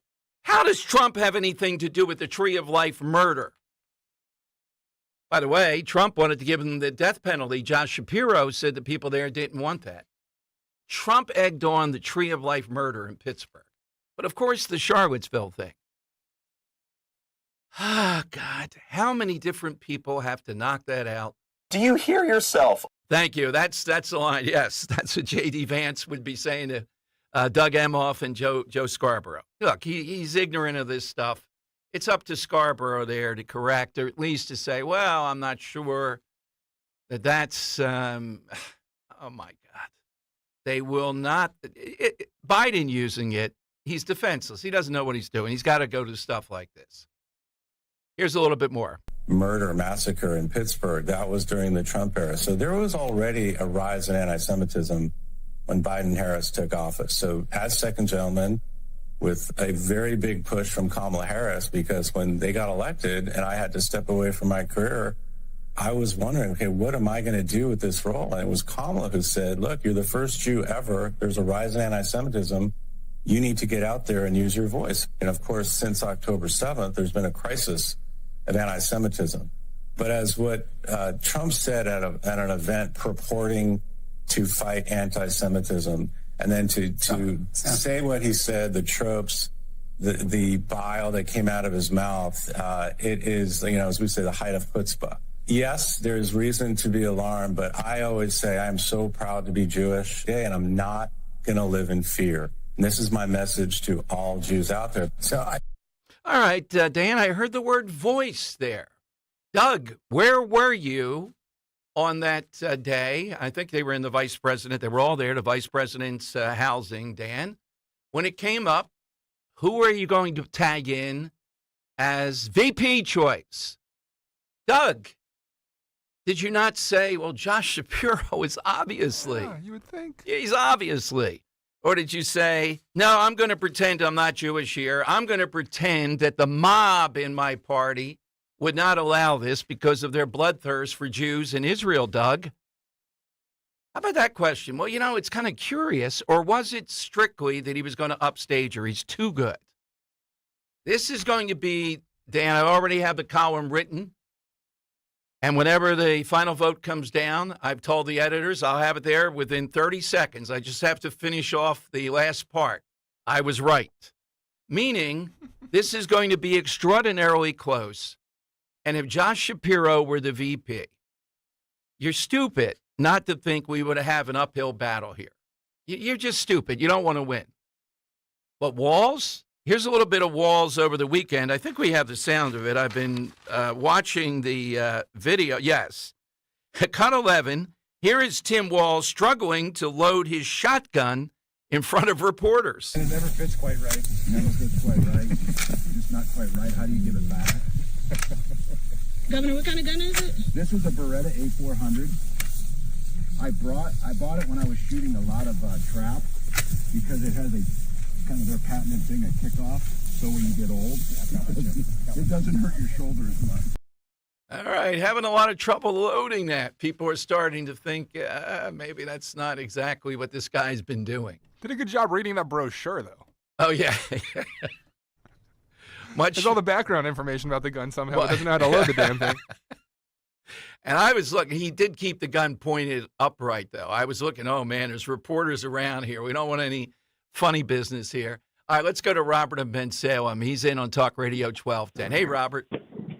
Hey, Dom, Dan, it's good to talk to you guys today. I just wanted to knock out Kamala's latest lie before I get to the side question.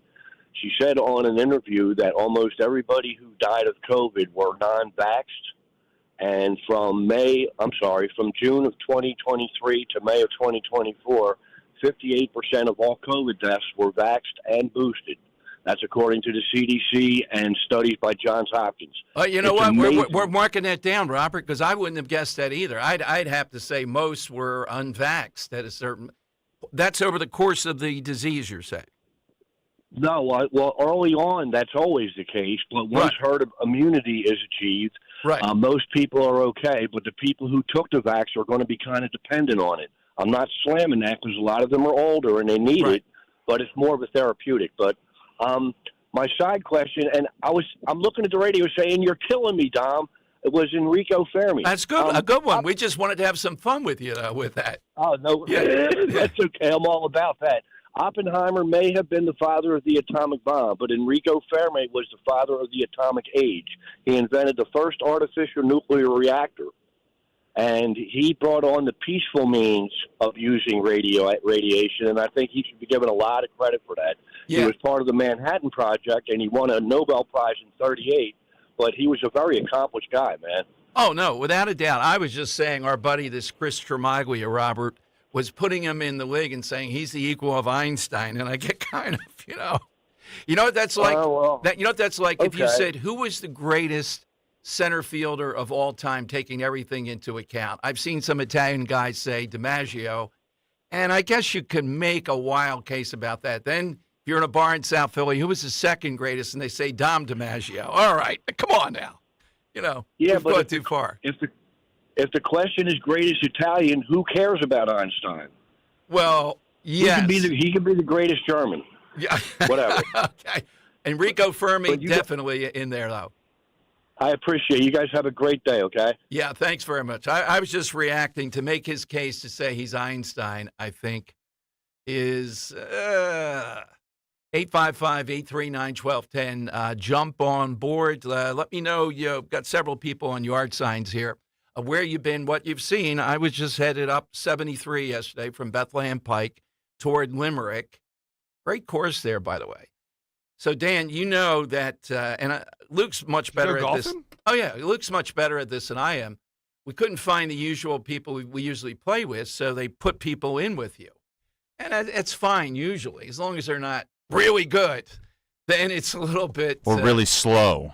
Yeah, that's worse. Yeah, but these guys, you're a golfer, Henry? In a broad sense, sure. Okay, yeah. Good. Do you have clubs? I do have clubs. No, I play golf. You need an extra I'm just not very good. Okay, so these are two high school kids, Dan. Couldn't be nicer kids. And the district championship is today. They play for Wissahickon. So they're playing from the blue tees. We're playing from the white, and they're still the one kid particularly. I mean, can you explain what that means? Yes, the blue tees are for really, really good and long players. Okay, so blue tees are better than the white tees. Right. The white tees we're playing are about 20 yards, sometimes more, in front of them. And we're having trouble keeping up with their drives, even with a 20-yard advantage. And Luke hit a couple pretty good balls, too. I couldn't believe this kid was past him. It was disgusting. Not that I was trying on the last couple of holes to hit anything. Did you guys play with a handicap against them? No, we weren't playing against them. We were just playing with them because So you're in 2 versus 2. Yeah. Well, that would have been tough. The club was letting them play for nothing because they get ready for their district finals. That's cool. This kid was only number 3 on his team, and I'm going, oh, man, I don't want to see the number 1 player. All right, so that's the beauty of golf, though. You can play from different tees. And the gold tees, they're way back. Henry, you ever play from the blue tees? Not often. Usually the whites. Yeah, that's good. The white tees are fine. Just don't start moving up to whatever. Kind of sounds like an endorsement of socialism a little bit. I opened myself up to that. You did, and you knew it right when you said it, too. Luke should I'm all for different tees for different people. Yeah, Luke should have been playing from the blue tees then. I would have been the only one. He didn't want to leave me out. That's why he was playing from the white. No, not really. All right. 855-839-1210. You get a line. You can jump in. Columbus Day. Hit us with that all-time favorite Italian. Hey, cap off NFL Week 6 with a chance to win on FanDuel in partnership with Valley Forge Casino, America's #1 sportsbook. New customers can bet $5, get $300 in bonus bets if you win a bet on tonight's game. Tonight we have the Bills at the Jets. Garrett Wilson over receiving yards. Henry, I would go with that, but how about you? Sorry. Yeah, Garrett Wilson over receiving yards. I think he's going to have a great game, and I think Aaron Rodgers is going to come out slinging too. Oh, I'd even go 300 yards for Rodgers. All right, that's a good prop bet. Look, I like Aaron Rodgers, particularly being under fire for all this stuff, but he looks a little bit shaky. I think if you fire the coach, you got to come out swinging that next week. Exactly. He will. Yeah, maybe he's meditating right now. And Dalton Kincaid, anytime touchdown. Nick Sirianni to scream at his own fans. That's not on FanDuel. We'll get to that later. Did you get the prop bet of shaving head? No. Oh, okay. It was plus 600, you know. Oh, the G.I. Joe. What hairstyle will Nick Sirianni have on the sideline? Just visit FanDuel.com. There are a million of these different parlays that you can make for tonight's game. Go to FanDuel.com/Dom, D-O-M/Dom. FanDuel, an official sportsbook partner of the NFL. FanDuel Sportsbook is the official partner of 1210 WPHT at the 21 plus. Present in Pennsylvania. First online, real money wager only. $5 first deposit required. Bonuses issued as non-withdrawable bonus bets, which expire 7 days after receipt. Restrictions apply. See terms at sportsbook.fanduel.com. Gambling problem, 1-800-GAMBLER. Weather sponsored by Morgan & Morgan. We'll get down into the low 50s overnight, clear conditions. Mostly sunny tomorrow, high 77. We'll stay on the warm side for Sunday, high 80 and mostly sunny. Monday, 65 will be our high, partly cloudy. And Tuesday, much cooler, high 58, mostly sunny. I'm John Morgan of Morgan & Morgan. Last year, more clients hired Morgan & Morgan than ever before. We now have more offices, more staff, and more lawyers than any other injury firm in the world, protecting America, fighting for you. Visit forthepeople.com for an office near you. This is a commercial for California Psychics, America's most trusted psychic network. So, if you're waiting for a sign, this is it. No, really, this is it. You won't see your soulmate's face in the clouds or your career path mapped out in your cappuccino foam. This really is it. We could add some dramatic sound effects if you'd like. So what you waiting for? Experience the joy of certainty at CaliforniaPsychics.com. Hi, I'm Angie Hicks, co-founder of Angie. And one thing I've learned is that you buy a house, but you make it a home. Because with every fix, update, and renovation, it becomes a little more your own. So you need all your jobs done well. For nearly 30 years, Angie has helped millions of homeowners hire skilled pros for the projects that matter. From plumbing to electrical, roof repair to deck upgrades. So leave it to the pros who will get your jobs done well. Hire high-quality certified pros at Angie.com. Attention thrill seekers! It's the Monster Truckload Hot Tub Sale at Springdance Hot Tubs with deals so monstrous they'll send shivers down your spine. Save up to $5,000 on hot spring and Caldera hot tubs. Plus, the excitement continues with bonus accessories worth up to $3,000. Salt system, insulated cover, and more. But beware, these monster-sized deals are only here until October 27th. Don't miss your chance. Visit Springdance Hot Tubs at SpringdanceHotTubs.com before these deals vanish for good. Tune in to Crash Proof Retirement Show, Saturdays at 11 a.m. to hear Phil Cannella and Joanne Small. The Crash Proof Retirement Show, Saturday mornings at 11 on Talk Radio 1210. Have you heard all the talk about fresh pet food? Well, at Dogs and Cats Rule, when it comes to fresh, healthy ingredients, we lead the way. Hi, I'm George Parenti, and I'm here to tell you there's nothing better nutrition-wise than fresh food for your pet. Stop in to one of our 7 neighborhood locations and ask our expert staff how a real, fresh, meat-based diet can change your pet's overall health and well-being. Shop online at dogsandcatsrule.pet. Dogs and Cats Rule. Shop small, shop local, shop family. Talk Radio 1210 WPHT. Broadcasting from the Cherry Hill Volvo Studios, where relationships matter. Kiss me goodnight, but do that, do that, but bone a body, bone, do the bone, say it, I don't know where Dan dug that up from. Michael Bonacera is our next guest here on the Dom Show. I met Michael a few Columbus days ago, when we were still calling it Columbus Day, when this Italian-American museum over on Passyunk Avenue was vandalized. People paid to put the names of their parents, ancestors, on these special bricks in front of us. And the mob came in the middle of the night, and they threw blood or red stuff all over this and all over the Marconi, at Marconi Plaza, they struck also. And what a treat to be included in that museum. So I'm in the Broadcast Hall of Fame Museum, but they don't have a building. And this one, they do. And I'm surrounded by Frank Rizzo, Frank Serpico, and Frank Sinatra, or at least I was, Dan, when we did it initially. And Frank Giordano, right? Well, Dom Giordano. That's the only. They didn't force me to change my name. Yeah, no? Yeah, let's go to Michael, who is one of the architects of this hidden treasure on Talk Radio 1210. Get it all. Don't miss any of it. There you go. That's it. Call it the Frank Rizzo Museum. Michael, welcome back. I'm telling you, get away from me. Thank you, Frank Rizzo. Thank you, Michael, for joining us. Oh, thanks, Tom, for having me. Happy Columbus Day. Well, thank you. Even though we see every year now it's the colleges I'm looking at, alleged Catholic colleges, that don't declare it Columbus Day, Michael. What do you see as the methodology to keep Columbus Day going? Tell the truth. Okay. Yes. Tell the truth. Christopher Columbus was the first founding father of the New World. That's undisputed.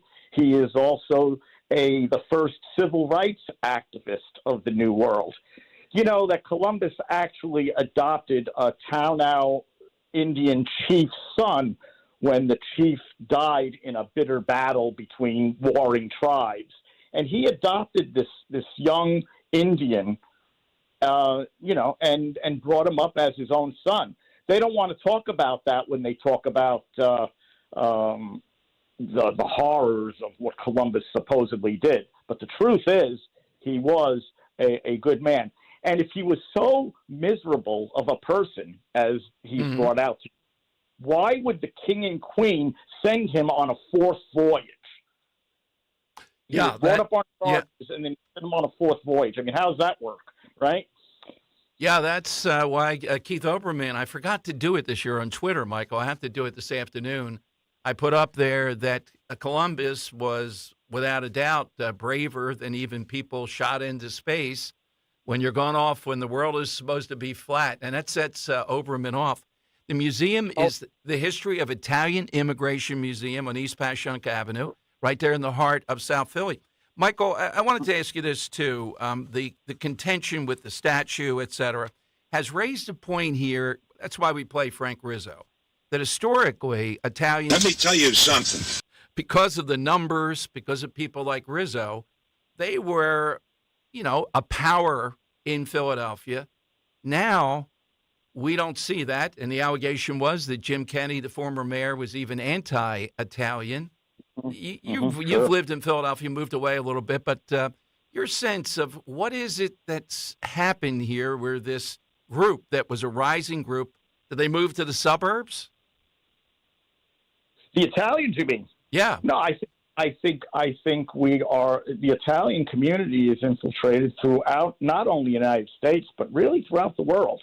I mean, we really are in a lot of places. But let me tell you a couple of things about Columbus Day. The first Columbus Day celebration took place in October 12, 1792, when the Columbian Order of New York, better known as Tammany Hall, commemorated the 300th anniversary. You know, Tammany Hall was primarily Irish immigrants, okay? Primarily Irish. Mm-hmm. And the Columbus obelisk in Baltimore was erected in 1792. Now, the Italian Americans in New York celebrated their heritage on the first time in October 12th in 1866. But more importantly, the 400th anniversary of Columbus's voyage in 1892. That was following the lynchings in New Orleans, where mobs of murdered 11 Italian immigrants.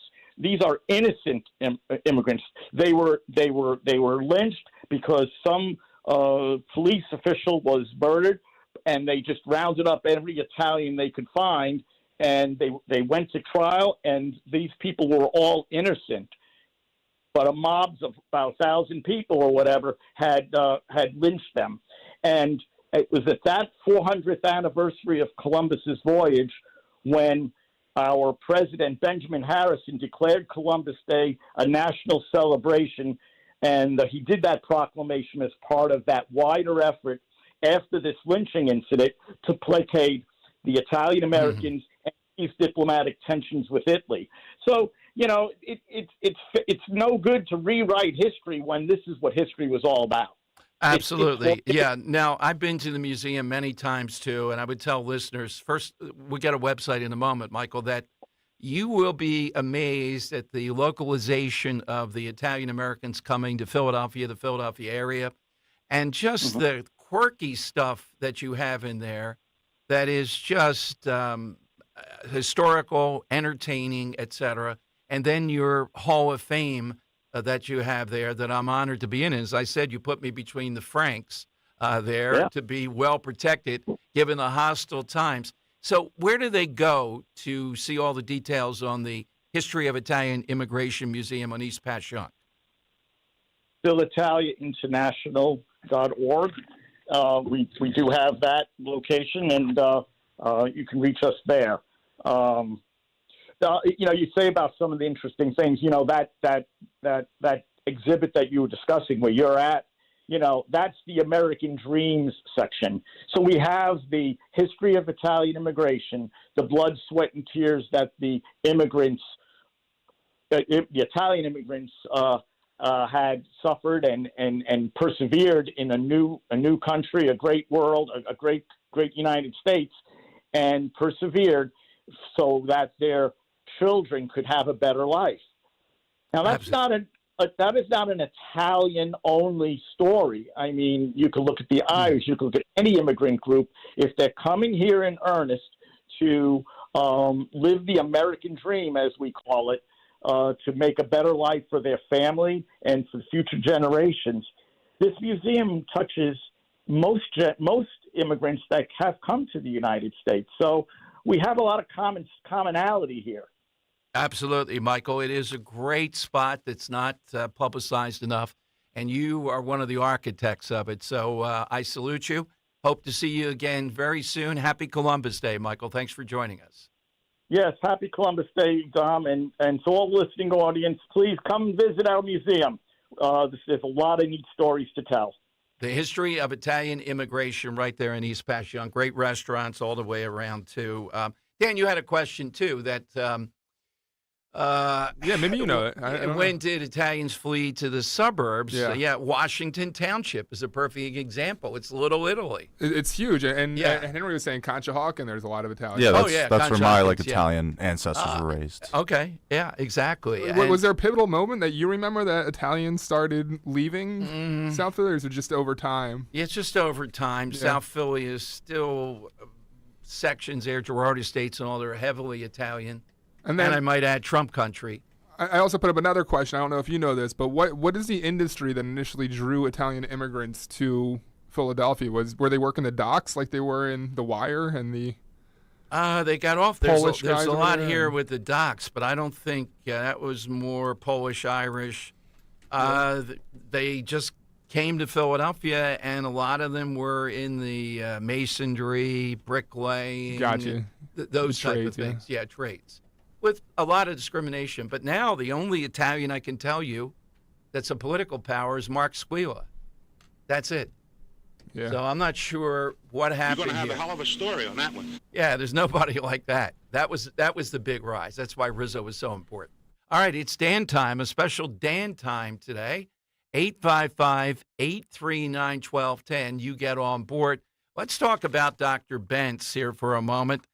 You know, as we come off Columbus Day, and as we've gotten through the summertime, boy, 80 on Sunday, though. Wow. It's a perfect time for people to a fresh start. And I've told you about Dr. Bentz for years, and maybe it's sunk in, and you've said, that's right, I've had it. I don't have a dentist I liked, or I haven't been in forever. I've been procrastinating about it. Well, here's the time to jump in, get that initial evaluation with Dr. Bentz, and you'll see he's going to partner with you on a plan that you're going to follow to get great dental care. His skill, his expertise, that great infrastructure, that 3D printer if you need your teeth made, and his staff is just tremendous.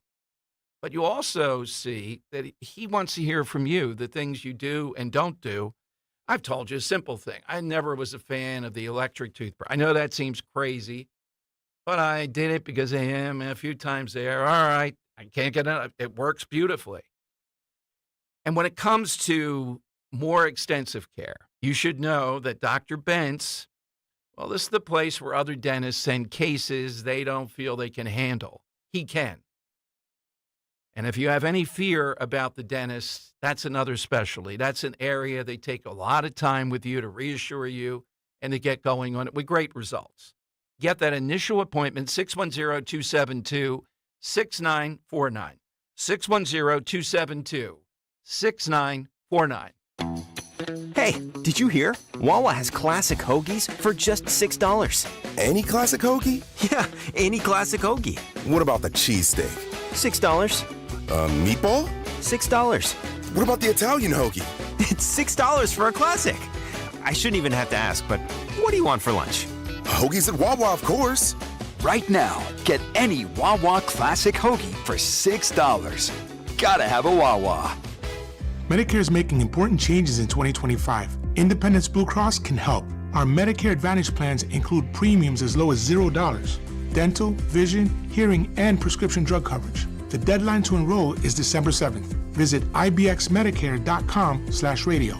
Independence Blue Cross offers PPO, HMO, POS, and HMO Medicare Advantage plans with a Medicare contract. Enrollment in Independence Blue Cross PPO, HMO, POS, and HMO Medicare Advantage plans depends on contract renewal. Honey, I'm going to Wawa for dinner. Okay, but Ben wants pizza. Yep. And Nick wants a burger and fries. Right. Oh, and the twins, they won't touch anything except for mac and cheese. Exactly. Wawa has something for everyone for dinner, so I only have to make one stop to make everyone happy. So, what do you want? Well, if you're going to Wawa, I have to have a hoagie. From burgers to hoagies and everything in between, Wawa has dinner for everyone. Wesley Financial Group is not a law firm. Hi, I'm Chuck McDowell, the timeshare cancellation guy and founder of Wesley Financial Group, and I want to set the record straight. I am not an attorney. I've never wanted to be an attorney, and the truth is I really don't even like attorneys. If I sound like an attorney or if I look like an attorney, I'll apologize. But what I've learned in my 15 years in the timeshare cancellation business is you don't need to be an attorney to get folks out of their timeshare. At Wesley, we've helped over 40,000 families cancel their timeshare without me being an attorney. And I want to share with you how we do it. Just give my office a call, and you will not talk to an attorney. And I guarantee if we take you as a client, we'll get you out of your timeshare or you'll pay nothing. Call now for your free timeshare exit info kit. Call 800-290-7100. That's 800-290-7100. 800-290-7100. Be sure to follow Talk Radio 1210 WPHT on the free Odyssey app. Download it now. They're running a strange program, y'all. It's Dan time I can handle things. I'm smart, not like everybody says. with Dom.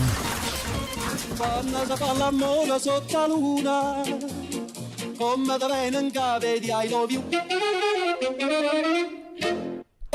little longer than I wanted that to be. Dan, producer Dan, checking in for some Dan time with Dom.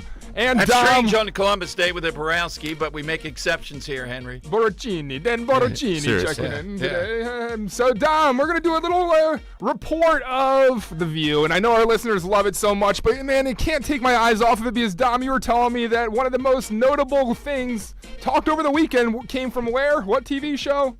The View. View. The big question when Sonny Hostin asked last week, well, how are you different than Biden, trying to help her distinguish? That is blown up, and every expert in the world saying, Dan, this has been the worst thing that she's done. Yeah.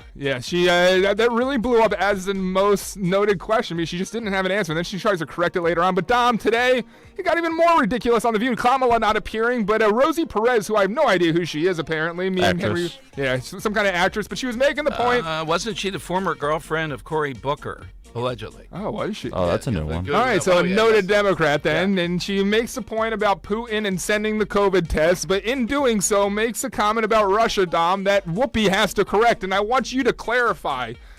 Who's correct here, Dom? Take a listen. What did Trump do on the pandemic? He sent COVID tests that we desperately needed over to our adversary, to Russia. Yeah. What happened? Even if you are a true Republican, don't you remember? Tear down this wall. Reagan was clear about who our enemy was and still is. Now, so you would think that's right? Yeah, That's well, first of correct all, there. don't say adversary, Rosie. You got it right after that. It's enemy. They are the enemy. So take a listen now. Whoopi has to issue a correction for some weird reason. And still is. Now, you got to make a correction because the tear down the wall was Germany. Oh, sorry. That's yes, okay. Yes, I just yes, wanted sorry, to. sorry. Yes, but we knew where the enemies were. But you know how they do us on the show, so I just wanted to make sure that Who does them? Who do us on the show? I wonder who does them. Yes. Yeah, so she's got to correct something uncorrectable and say they do us like that if we don't correct something that we shouldn't have corrected. Doesn't need a correction. I like it. Okay. It's like, I guess theoretically she's correct there in correcting it, right? Because it did happen in Germany, East Germany, right? But it's about the enemies, okay. But It was about the Russians, East Germans. She was clearly talking about the Russian. Like you didn't need a correction there. So this might need a correction. I don't know. Well, wait, Dan. Just one finer point though. He said, "Mr. Gorbachev, tear down this wall." You're 100% right. He didn't say Mr. whoever the flunky of the day in East Germany is. Dom, it got weirder. Anna Navarro talking about the biggest border crisis in America. Can we please look at this picture of Donald Trump and you tell me what kind of healthy this looks to you? Okay, so I know it's pumpkin spice season, but I want to show the Trump campaign. This is a makeup sponge. You use it to blend because I think the biggest border crisis that Donald Trump is encountering at the moment is the border between his real skin and his blonde skin. Oh, Dom, A lot of brushes used on The View. Man, can you imagine the makeup room there? Oh. And then more serious, though, and this is why we bring up The View and why we talk about it and make fun of it, because there are people that watch us and actually take political advice from it and form their political opinion, and sometimes what they say is really stupid and might give some people the wrong impression if all they consume is The View for their news, like what Sonny Hostin's trying to propagate. Take a listen. Look, I think that Kamala Harris has been running a flawless campaign, and that's why she raised billions of dollars, $1 billion. I think it's because of the momentum that she has. I think it's because people believe in her, and I think people are showing that by the amount of money that they're willing to give to the campaign. I think we have the press to blame for a lot of this. Whoopi, you always say you don't believe in polls. I'm with you now, because I'm reading the press. First it was, Kamala's not doing enough press. Then she goes on this huge press tour. She was here with us. I thought she was fantastic. She was energetic. Tour, yes. The crowd went wild. It was electric. CNN, Democrats grow anxious. Axios, blue wall blues. Fox, Dems are scared to death. No, Dems are not scared to death. Dems are pumped. What I would like Dems are pumped, Dom. Let's remember those words from the immortal Sonny Hostin. Oh, but go ahead. Go ahead. No, go ahead, Dan. No, just the whole rephrasing of how all these trying to now say. Never mind. Go ahead. Take. Henry, do you have that cut? I want to play it before the Bill Clinton cut. Give me a second. Yeah, okay. Bill Clinton. Yeah, I just saw it teased on Fox, and I can't play the sound in here, but Bill Clinton apparently at a campaign stop for Kamala Harris. He has a camo hat on must have gotten that from Walls, talked about the border and Harris and talked about the death of Laken Riley. Not sure if he was in Georgia or not, but it's pretty strange stuff coming from Bill Clinton. He may not be on the... Last week it was Obama chiding black men who are basically saying, well, this party sees us as not as important as all these other groups, and we're constantly being scolded by them. All right. I have that for you. Okay, here's Bill Clinton. Ago, didn't you? They made an ad about a young woman who'd been killed by an immigrant. Yeah, well, if they'd all been properly vetted, that probably wouldn't have happened. But if they're all properly vetted, and that doesn't happen, and America is not having enough babies to keep our populations up, so we need immigrants that have been vetted to do work, there wouldn't be a problem. And he couldn't keep people all torn up and upset. Whoa. Blaming Trump there at the end, Dan, and we need babies. Boy, Bill Clinton sounds really bad there. But he's saying... Looks worse. Yeah, he's saying that these people were not vetted. Well, who's in charge of that? Why were they not vetted? That's why this is moving forward here. Bill Clinton said, oh, she was the border czar. It was a Biden-Harris administration. They were not vetted. They were just allowed into the country. Well, Bill, isn't that what Trump is saying? We're going to have to vet people. I mean, we see it out there again, this idea that Trump wouldn't let Muslims into the country. Do you remember that day? What it was, we're not going to allow people in the country. Syria was one of the countries that we couldn't vet because of terrorism. Bill Clinton, she'd be alive now if they were vetted. Wow, he's out there on the stump for her. Let's see if we can follow Bill Clinton, how many more stops he makes. All right, coming up, our buddy Robin Schaefer from Protect Our Shore is with us because he's uncovered this Nuns on the Bus flyer that churches are giving out that essentially says, if you're a Catholic, abortion is not anything worse than being mean to immigrants. We'll break that down next here on Talk Radio 1210. Hey, Dawn Stensland here. You've heard me talk about Chapman Windows, Doors, and Siding for years now. How much I love the work they've done in my home. Love the new patio doors. If you're thinking of updating your front entry door, right now is the perfect time. For the month of October, Chapman is giving you the chance to receive a $1,000 credit toward a new front door. You simply send them a photo of your current front door. Everyone who sends in a photo gets $500 credit toward a new door, while the person with the door most in need for some TLC receives that $1,000 in credit. An updated front door can really change the curb appeal of your home and increase the resale value. Whether you're looking for a single door, double door, door with side lights like I have, their experienced project consultants can help you choose the perfect new door for your home. If you or somebody you know are looking for windows, doors, siding, shutters, hardware, just give them a call or text 610-431-8898, ChapmanWindowsDoors.com, ChapmanWindowsDoors.com. Tell them Dawn sent you. Natural disasters happen every year. Fires, hurricanes, tornadoes. And with that, your most important moments recorded on VHS, camcorder tapes, and 8mm could all be gone in an instant. Cherished moments like your wedding, baby's first steps, family trips to Yellowstone, lost. Enter Legacy Box. Digitizing your old media with Legacy Box protects your irreplaceable memories from the threat of natural disaster by digitally preserving them onto thumb drive, DVD, or the cloud, so they're safe forever. Legacy Box is the safest and easiest way to preserve your past, which is why it's been trusted by over 1 million families. Send Legacy Box your home movies, photos, and film. Their team of trained professionals will do the rest right here in the U.S. For a limited time, Legacy Box is offering radio listeners an incredible 50% off. Go to legacybox.com/value and save 50% when you digitize your memories. That's legacybox.com/value. Philadelphia's Talk Radio 1210 WPHT, WPHT HD, WOGL HD3, Philadelphia. From the Cherry Hill Volvo Studios, where relationships matter. Always live on the free Odyssey app. It's Dom time. Now, Dom Giordano. Rich Zioli. Laura Lee Trump. Now, Kamala Harris lied about working at McDonald's. I believe there was an episode of The Apprentice or something where he did actually have to work at McDonald's.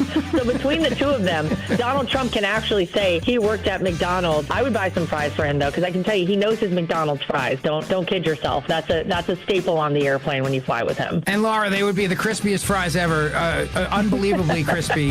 Rich Zioli, weekday afternoons 3 to 7. Talk Radio 1210, WPHT, and on the free Odyssey app. The leaves are changing color, the air is crisp, and it's the perfect time to fall into savings on a luxurious new Volvo from Cherry Hill Volvo. Take advantage of these incredible offers. A 2025 XC40 for only $435 per month on a 36-month lease. A 2024 C40 for only $329 per month on a 36-month lease. Or get 3.99% financing on select new Volvos for 72 months. See store for details. Customers enjoy the stress-free and satisfactory experience Cherry Hill Volvo provides. Cherry Hill Volvo, where relationships matter. See Joe Conklin with the City Rhythm Orchestra at Cherokee High School in Marlton, New Jersey, Saturday, October 26th. It's the story of Philadelphia sports put to music. He does a lot of parodies of different songs. To see it all come together was just awesome. And then the whole family and his daughter. The Carson Wentz hate definitely resonated. And I love the Frank Sinatra guy, and I thought the drummer was fabulous. Go Joe, go Birds. It was awesome. That's Conklin with City Rhythm at Cherokee High School in Marlton, New Jersey, Saturday, October 26th. For tickets, go to joeconklin.com. joeconklin.com!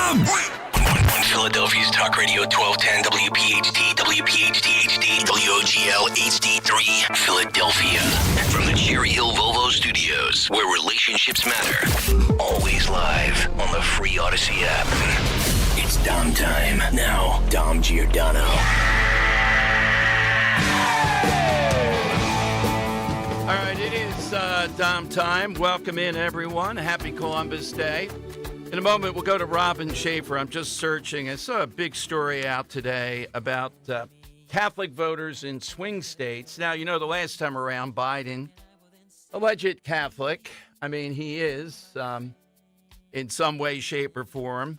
But now Trump is polling ahead of Vice President Harris among Catholic voters in swing states. Roughly 50% of Catholics living in battleground states said they supported Trump, compared to 45% for Harris, said the National Catholic Reporter poll.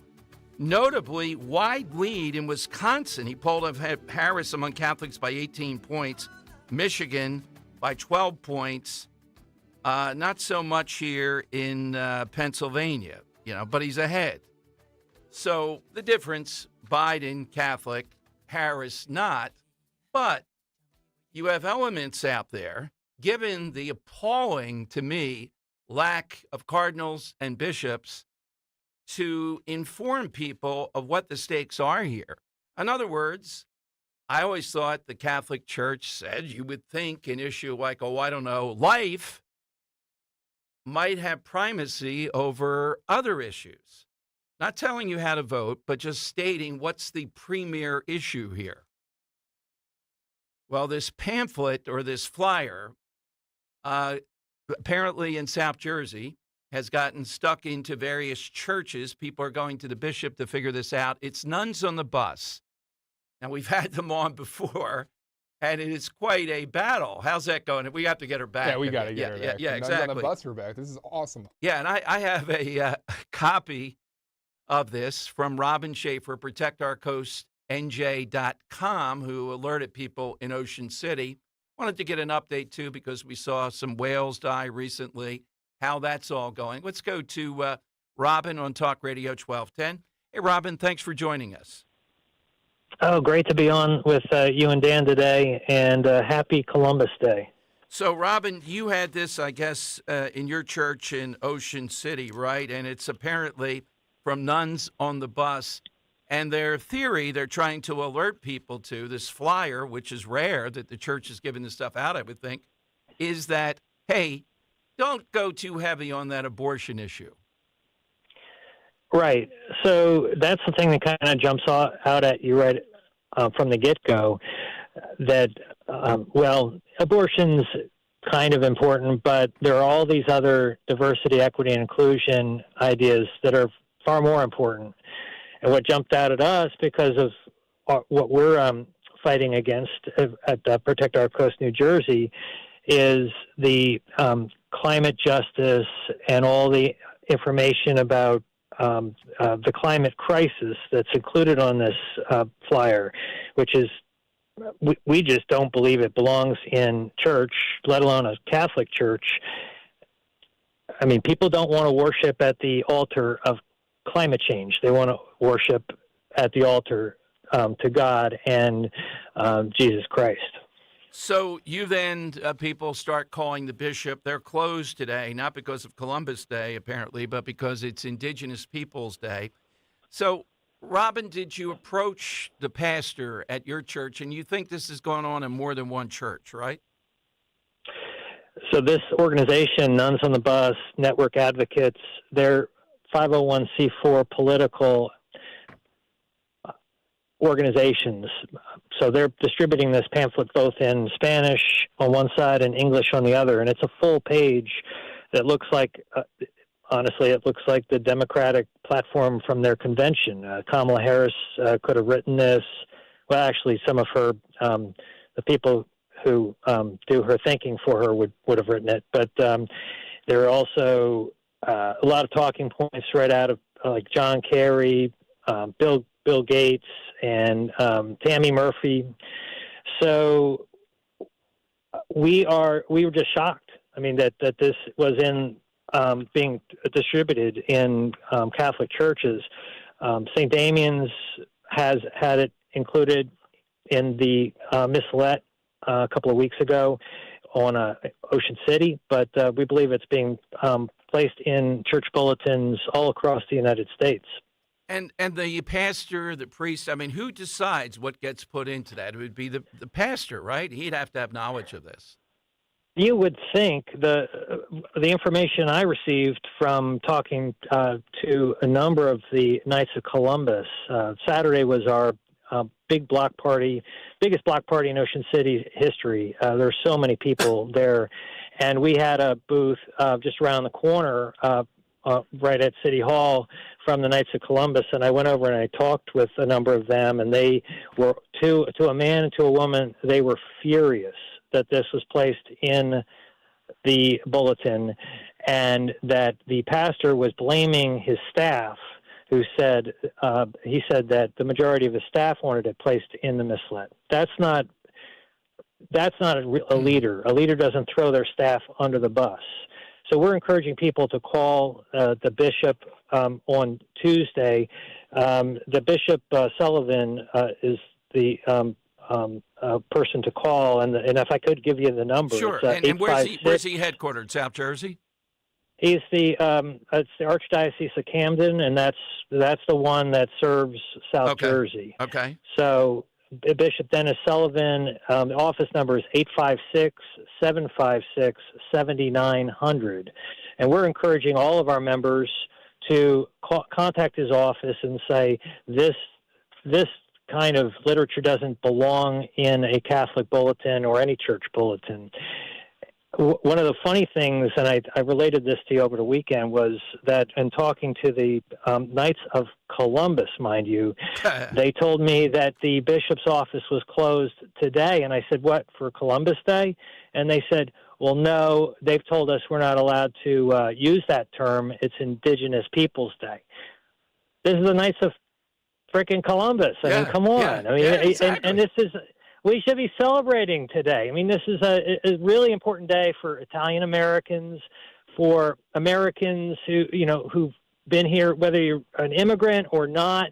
It should be a day to celebrate our country and our founding. And it's just it's really disappointing to see an institution like the Catholic Church, another institution that is kowtowing and being, giving in to the woke mob in this country. Okay, let's break this down. Yeah. Now, I don't know. I think the priests or the bishops saying that, I'm sure you don't either, but let's play it out piece by piece here. How would you say it's acceptable for them to say abortion is a premier issue? We're not saying you can't vote for someone like Harris in this situation. What is it you think the teaching ought to be? I don't know how the Catholic Church, Robin, thinks they can refrain from talking about the biggest election of our lifetime. Some evangelicals, younger evangelical pastors, are saying they're not going to talk about it either. There's got to be a way that the teaching actually meets what they want this country to be without telling you how to vote. Absolutely. You can advocate on issues that matter to parishioners, absolutely, without telling people who to vote for. I don't understand why they're afraid. It seems like we're governed by fear more than anything else. That I never thought there'd be cancel culture in the Catholic Church, but I just read today that St. John's University is they're no longer using the term Columbus Day. I mean, and that's Christopher Columbus was a Catholic. I mean, we should do some honor to his legacy and certainly it's kind of ironic that they make it if we're going to have an Indigenous Peoples Day, which I think we should it be the same day as let them have their own day, right? Let's celebrate that too. Nobody You're going to have a hell of a story on that. Yeah. There's no beef with that. Maybe. Yeah. So I think that people need to take a stand. I think that the leaders in our churches, the pastors, the bishops, the cardinals, and the Pope should take a stand that is based in Scripture. It is and is not based on. I don't know. It seems like I hate to be cynical, but it seems like it's more about getting people butts in the pews, right? And getting money than it is about actually, standing for something and standing for what they ought to. They've always stood for. So. Yep. All right, so 856-756-7900, and we'll see what the bishop says. You'll let us know about this. Glad you, Nuns on the Bus is one of the most radical. We have the sister on. We have fun going back and forth. This is a radical group. Our Money Melody is going to tie into it, Don. Oh, the Money Melody's tying into this. Uh-oh, sister. Uh-oh, that's trouble. ProtectOurCoastNJ.com. And, Robin, you're going to be interviewed by the Wall Street Journal today indicating this is still a big issue, so we'll get an update once that happens. Absolutely. Sounds good. So great to join you guys, and I appreciate everybody's support of Protect Our Coast, New Jersey, and have a great day. Thank you, Robin, very much. So, again, some evangelicals, well, come on, Dom, they shouldn't have politics and religion. Well, all I want to know is what do the bishops, the cardinals, and all, and apparently they think that illegal immigration is every bit as big of an issue as abortion. Whatever stance they want to take on that, then they've given up what I thought their premier position was, both the child in womb and also euthanasia, preventing euthanasia. That's what they stood for. I mean, that's not the only issue, true. But putting this in there begins in, wow, it's true. And then they go through a litany of these other things that they claim that Donald Trump is on the other side of. So if you're a Catholic, it's easy. You should be voting for Kamala Harris. Let's go to Ray in the Northeast on Talk Radio 1210. All right, Ray, who's your all-time favorite Italian? Well, I'm surprised you didn't take it off the Francis Albert Sinatra was the entertainer of the century, probably the millennium. He's also on a U.S. postage stamp. He's on 2 radio stations, yours and Sirius XM. Yeah. He's an Academy Award winner from Here to Eternity. And on New Year's Eve, Times Square, they sing his song. That's a lot of truth there, Ray. Dan, I'm telling you, Sinatra will be played and known 100 years from now. Will Taylor Swift? Yes. You're saying Taylor Swift still will be. She's going to be the Sinatra of this generation. All right. I don't see Who that. Who do you think is going to be remembered as a Sinatra of this generation? I don't think there is anybody. I think it's too dispersed. I think there's too much. How about the guy who played in Philadelphia Friday night? Maybe. Justin Timberlake. Oh, yeah. There you go. That's going to last. No. How about Springsteen? No. Sure, we'll be playing his stuff. Yeah, 100 years from now. Bruce will last. Yeah. Yeah, absolutely. How about Dave Matthews Band? No. Oh, God. Already please. out on me. All right. One more, and then we'll have the Money Melody here today. This is an unusual one. I think there's a lot of greatness here. John and Belmar. John, who's yours? Well, everybody thinks of a man all the time when you ask for a great, person. But how about a beautiful Italian woman? She died in 1952. She was an educator, a physician, and her name is still associated with education. There's the Montessori schools, Maria Montessori. Yeah, definitely. That is a good one. Roe used those techniques too. Dan, you're the product of a Montessori? Yeah, this is what you get when you're hands-on, man. Wait a minute, John. I think I'm going to have to take that back here a little bit. Oh, man, we have to explore that. Yeah, Montessori preschool and pre-K. Yeah, I don't know that Roe's an aficionado fully of that, but No? she's not anti it. I'm not. What even goes on there? I always see those what's the schools number one? around. Yeah. I don't understand. I think it's like a learn by showing rather than teaching, essentially, like a hands-on kind of environment. And well, you tell me. You went there. yeah, That's well, right. I was With the also like product. 4 years old, so. Oh, well, see, excuses. But it set a great platform for greatness, that's right, for talk radio producing. We knew it right from that. All right. Some of us were products of Sister Mary Whiplash, which is a little bit of a different approach to learning. Yes. Yeah, a little bit different. A little bit different. Not as open. But it is time right now, and the big tie-in today of all kinds of things for... It's Dom's Money Melody. Where has all the money gone? All right, Dan, your backstory today? Yeah, so Dom, today I had something prepared, a great spoken word kind of one. Someone speaking Italian, someone local. The answer was going to be Kobe Bryant, but oh yeah, not going to go with that because Joey Bean.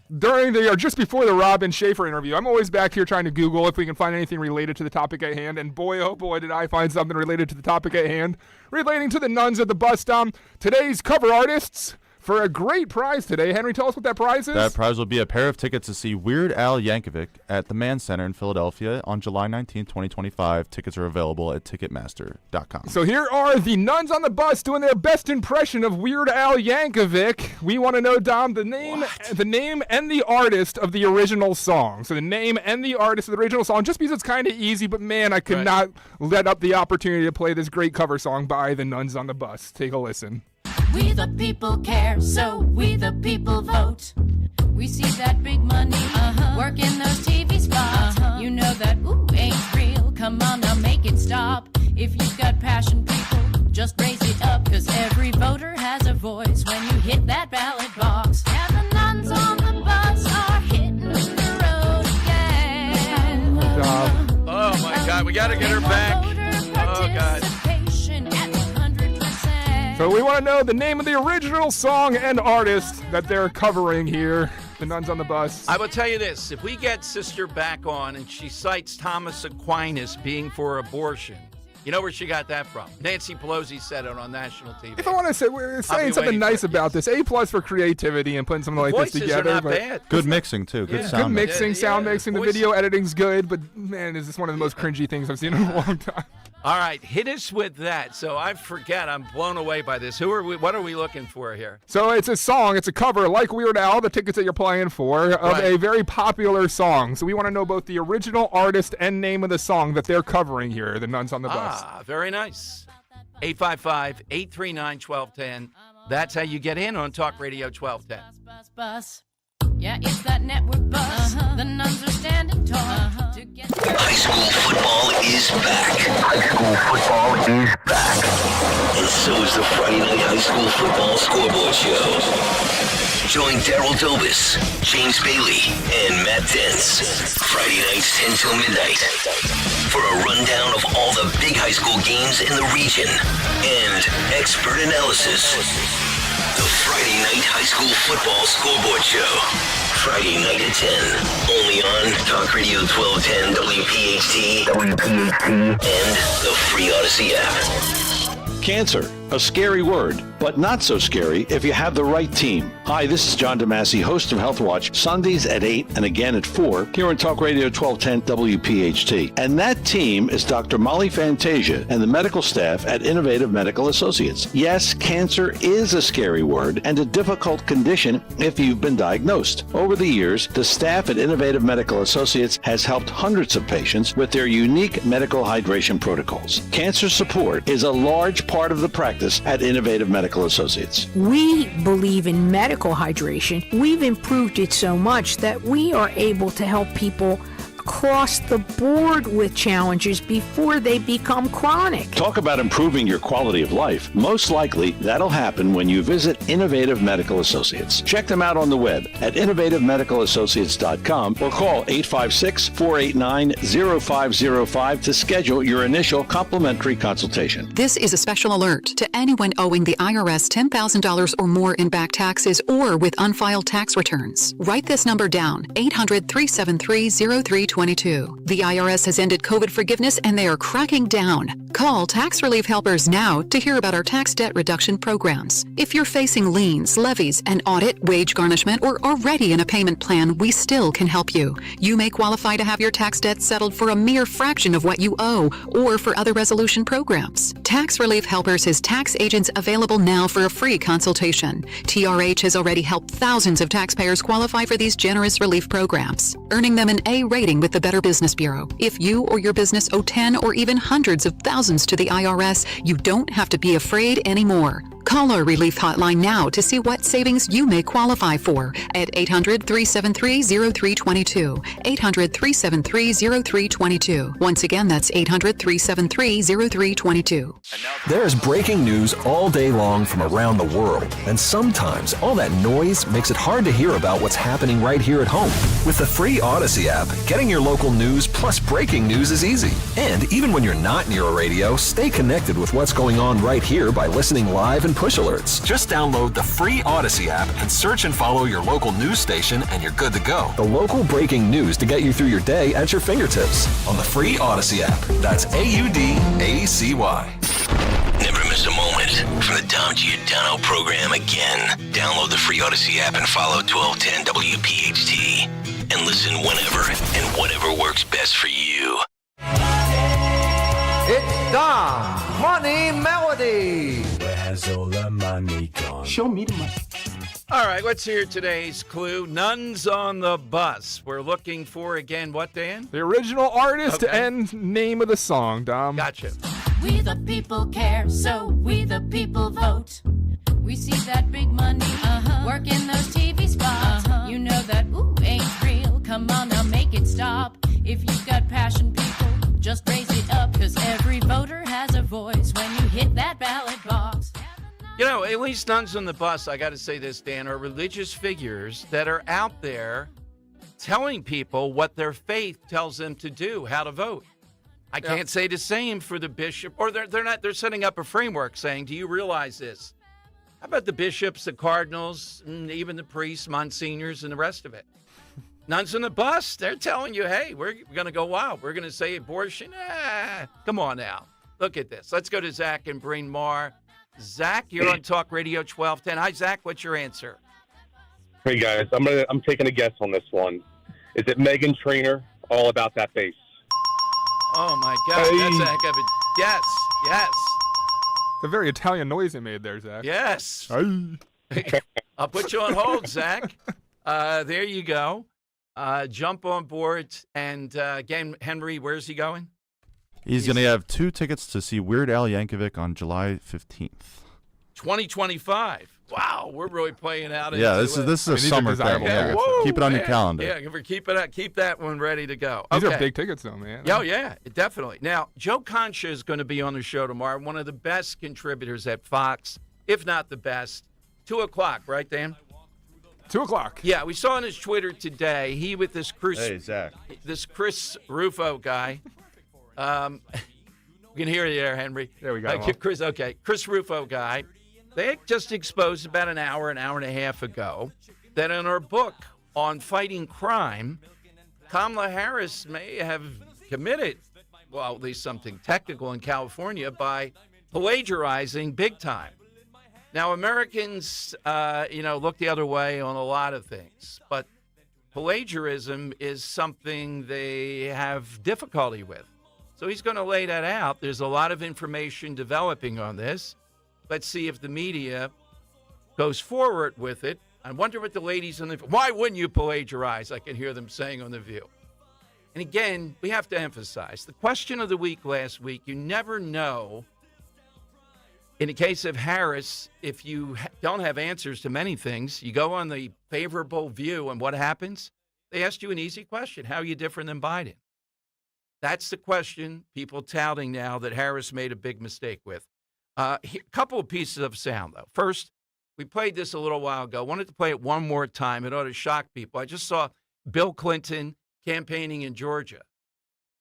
This is at a different stop, but previously in Georgia, he was on a farm-like setting talking to people about, hey, we need immigrants to work all this farmland.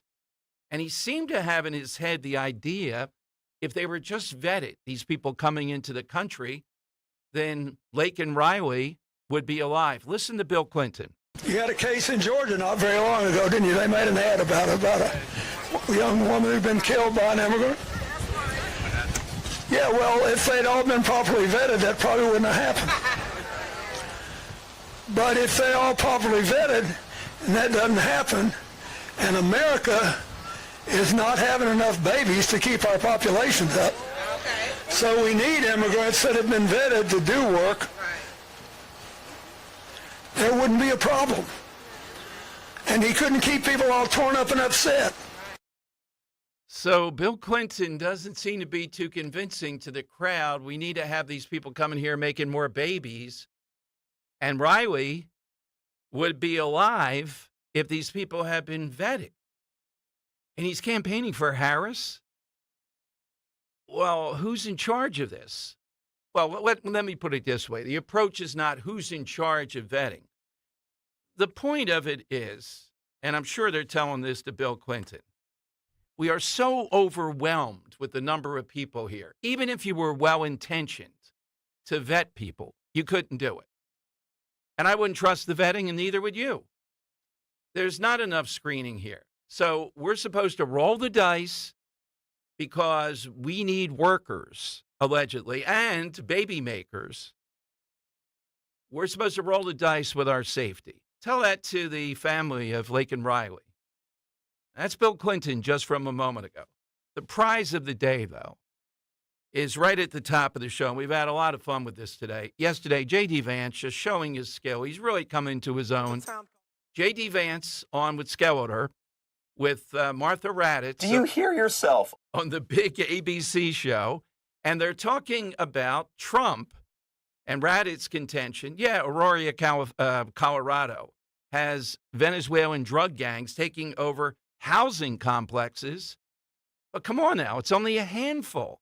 Listen to the exchange. The Republican mayor of the city said flatly the city and state have not been taken over or invaded or occupied by migrant gangs. So do you support Donald Trump making those claims that the Republican mayor says were grossly exaggerated and have hurt the city's identity and sense of safety? I understand what you're saying, that some people left behind, but he's making these statements that the mayor is flat out disputing. Well, Martha, you just said the mayor said they were exaggerated. Grossly exaggerated.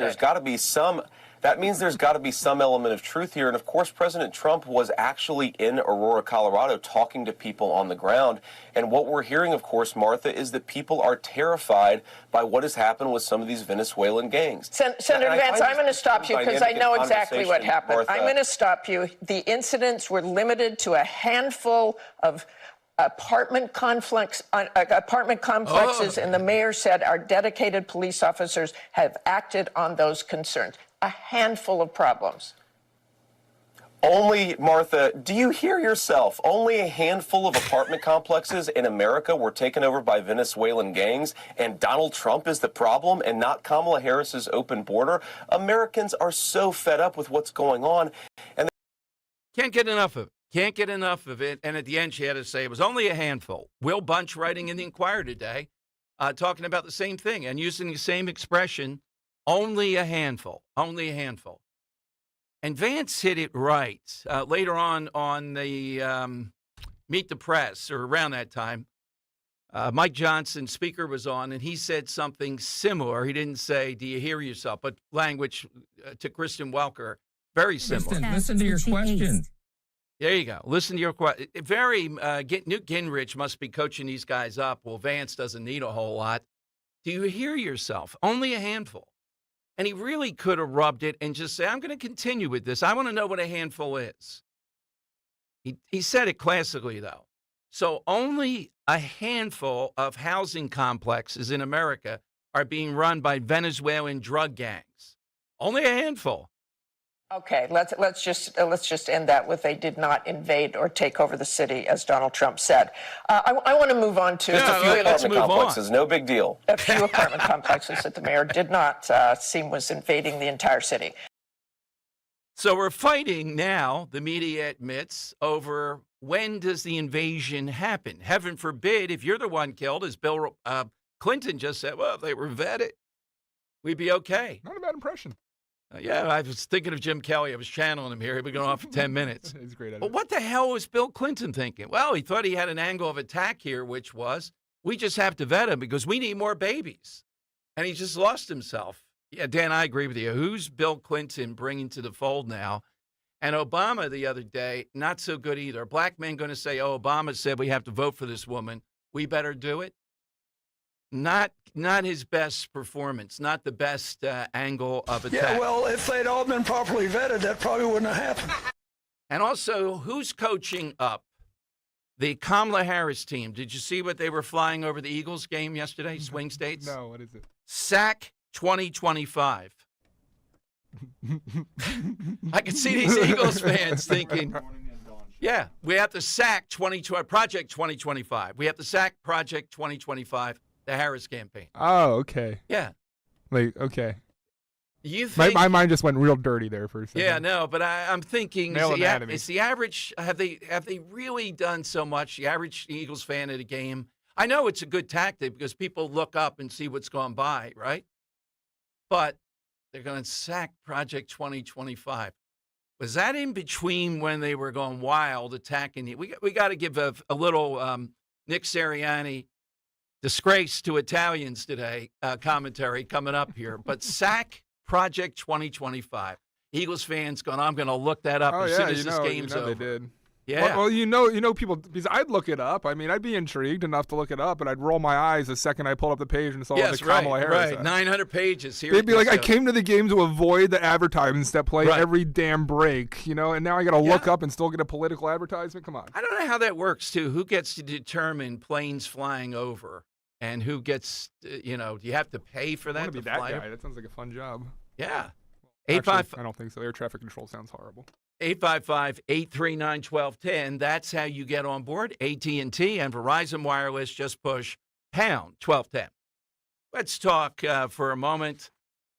For years, I've talked about the health benefits of Rescue Natural Supplements after making their omega-3s part of my daily routine.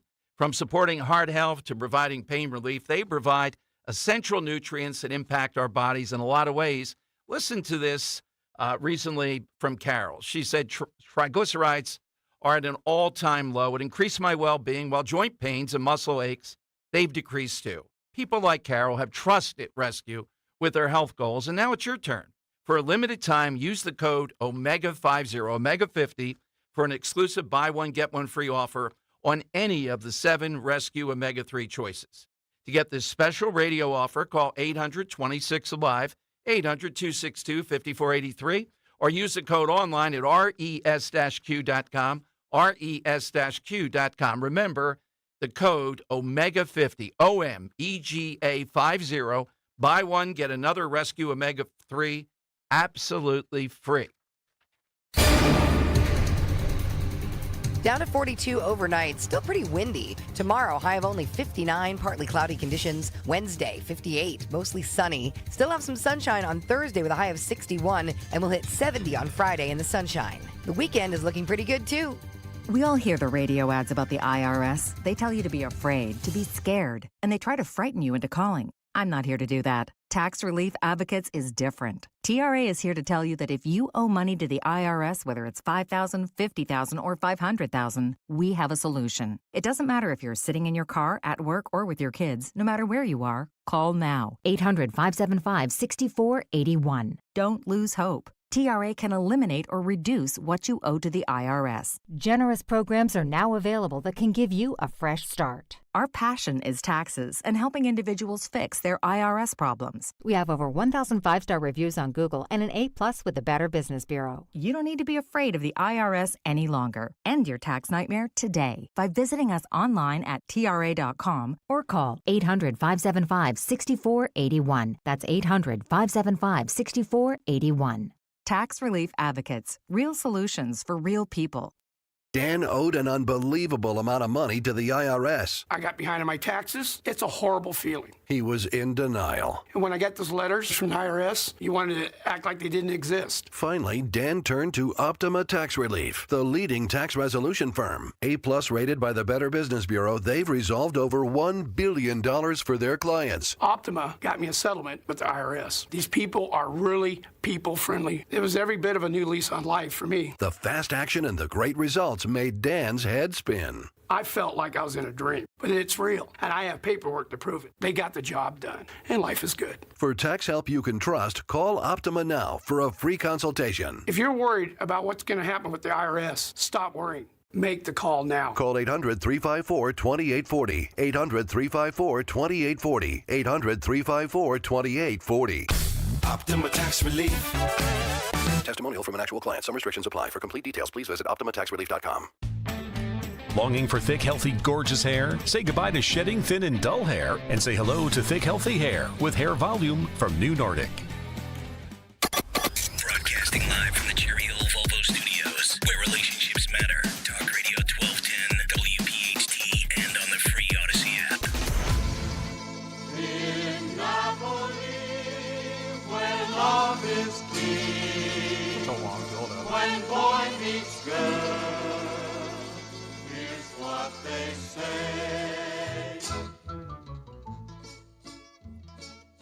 All right. It's a long time. Yeah, right? I don't It's know all if it's right. much of a payoff there. By the way, VP Harris will be on with Brett Baer on Wednesday. At least it's scheduled. And as we told you, with this plagiarism thing dropping, alleged, for her crime book, I don't think Brett Baer will agree not to ask that. And Baer's going to be in a tough spot. He wants to not come charging at her, but he wants to, all at the same time, ask some of the things that other people are not asking. I predict he'll ask about, he's got to ask, well, how are you different from Joe Biden? And if she can't come up with a better answer than what they've come up with so far, I wonder what she would do if somebody interrupted. I think that you can do gently and saying, I realize you were born in the middle class, but time is of the essence. Can we answer the question? Don't let it go more than 10 or 15 seconds. But be gentle in that manner of doing it, okay? Time Magazine calls her out for turning down multiple interview requests. Oh, not with Time Magazine. Dom, she's doing interviews today. Like, what are we talking about? Yeah, that's right. The shade room, like hard-hitting questions like, Here we are. How do we get here? You smell good. You look good. Oh, that's better than smelling bad. Thank you. You know, I do place some emphasis, Dan, on the smell. I got to say that. You know, I think I've told you this before. When Nikki Haley was here, I've never seen a person running for office present as well. She looked elegant. She We smelled posed for a nice. picture. The smell was perfectly calibrated. It wasn't overkill. But I haven't sniffed enough of these candidates to know. Trying to think of others I've been around. Henry, please clip that. What? Yeah, that's going on the soundboard. Well, come on. Well, the sniffing has to be part of it. It's the sniff test, and that's what I wish I I know had the cut exactly of you what with they the mean. Biden. Is this it? Do we Yeah. still have this? We have So if it. they want to sniff your hair, you're a lot better off. Let them sniff your hair. That wasn't what I thought it was, but that's even better. What is that? Well, keep from? that, but I like this one even better. I kind of stumbled into that. Got to get into this tomorrow, too, that New Jersey now wants high school students to vote in school board elections. Oh, what could go wrong with this? Can you imagine what the demands will be? People running for school board to get the 16-year-old vote and the 17-year-old vote. Sniff out pot. with that, right? All right, so Democrats, what about 15-year-olds? Why can't they do it? They're in high school. 14-year-olds, you could be. I guess you could be 13 just entering high school. They deserve a vote. The water fountains will only spit out red Kool-Aid. Oh, there you go. Okay. I promise you that. If I am elected. That might be a side. We already have tomorrow's, though. Let me go to Pastor Bill Devlin on Talk Radio 1210. Hey, Bill, afternoon. Good afternoon, Dom and Dan. God bless you, and thank you for all you're doing. And I've never sniffed anyone's hair, just for accountability purposes. Bill, you can sniff mine the next time I'm a speaker for you. Sniff away. And Bill, you can place your hand on the Holy Bible and swear it is my hair. You can do that right now, right? Yeah. It's not a wig. We'll skip that and not go a wig. to Giovanni Marconi. I don't know if he's already been named, but no, he has not. Obviously, we would not be here today if it wasn't for Marconi. Okay, that's true. So Dom and Dan, what you've been, it really touched my heart. I'm on my way to the Middle East. I'm delivering 23 tons of rice to the trapped 225 Palestinian Christians at the Greek Orthodox Church and the Holy Family Catholic Parish in Gaza. It's coming in on a boat. But when I heard your discussion about the cowardice of the Catholic clergy and nuns on the bus, these nuns have been woke for years. God help them that they're not talking about Jesus and they're talking about the woke system. The evangelicals are no different. I normally, when I'm back in the U.S., which is infrequently, I'm in 3 churches every Sunday. And these men up in the pulpit are afraid to talk about biblical values. They're afraid to talk about biblical sexual ethics. They're afraid to talk about the demise, the killing of unborn children, and the damaging of their mothers in the womb. And it just goes on and on. I've been involved in pro-life for 45 years, myself and my wife Nancy, and yet the cowardice continues that these evangelical pastors of big churches, small churches, they never want to speak about how to vote and how to inculcate biblical sexual ethics and values and biblical Christian values, the Judeo-Christian ethic, into how you vote when you go into the polling place. They are, I call it the silence of the shepherds. And your previous caller was right. They're more interested in getting behinds in the seats in order to have donations, and they'll say their favorite nation is a donation and their favorite city is generosity. And it's unfortunate. You've been saving those lines up for. Well, I got that from Reverend Al Sharpton, your good friend, and he would say, the good book says that God loves the cheerful giver, but Reverend Al Sharpton says, I love any giver. Exactly. So, but it's really a disgrace within the evangelical church that these pastors, of which are legion, are not directing their people when they go into the polling place how to vote and who to vote for. They can endorse people individually, not as the pastor of that church, but they could say, I'm Joe Smith, pastor of XYZ Church, and I'm going to vote for Donald J. Trump. And that doesn't violate the separation of church and state. So I'm just calling out all these pastors who are afraid to teach their congregations, small or large, here in the People's Republic of Philadelphia and in the Collar counties. You need to tell your people how to vote. Bang, bang. Thank you, Bill. Godspeed on your trip. All right, lightning round is next here on Talk Radio 1210. Just a quick, since we only have time, though, has Nick Sirianni apologized to Philadelphia Eagles football fans today? Has he, Henry? I haven't seen as much, no. Yeah, and I thought by now he would be called upon to do it. Or do you differ? Do you think he should not have to apologize? I wouldn't if I were him. Why not? I just wouldn't cater to the fan base like that. I'm not back. He's not going to back down from who he is, and I respect him for that, and I wouldn't apologize for it, because once you apologize, then you're admitting you did something wrong. Well, he did. Well, he's not going to admit that, though. Okay. And I wouldn't either. What do you say, Dan? I think he's so far gone down that he does need to go do it in the kind of like PR mode, kind of earn some good PR, and not for the fans necessarily, but for Lori. So how do you earn the PR of Lori? How do you? I guess you got to win the fans back at this point, right? Sure. I can tell you what good PR is. Win football games convincingly. Yeah. Don't let the Browns hang around with the all when game. that doesn't, Come on. when that doesn't happen, though, when you bring your 3 kids out as a shield, that's really a mortal sin there. It really is. Can you imagine I bring DJ out? Well, that'd be a different story. What might happen? Sit him on your lap. Yeah, exactly. It's the same thing when he started. He was talking about flowers and all that, and they kept throwing the ball, and he's got to have that moment again where he's like, oh, maybe I should change things up, not shave my head. I'm going to say this now. I don't think he has it in him to be an NFL head coach. No, I don't think he has it in him to be a high school head coach with some of the play calling that he apparently. I don't know if it's his play calling. Take it up with Kellen Moore. I would agree. No, it's not. Well, he's using Kellen Moore is apparently using Joe Sirianni's. Wow, Joe Sirianni. Who the hell is that? He's using input from him without a doubt. Yeah, exactly. All right, lightning round next. Let's get a winner here. Somebody great who's Italian. Next on Talk Radio 1210. Kale and Company weekday mornings 6 till 10. Between email addresses, social media, apps, this, that, and the other thing, I can't keep track of all my passwords anymore. I've had to write them down on a notepad and store them in a safe place. I'm tired of having to reset my password and then get the verification email and then go in and change it. And then they tell me that it's not strong enough. Can you throw a few characters on the end? How about a money sign? Oh, don't forget the capital letter. It's got to be between 8 and 12s. There's too many consonants.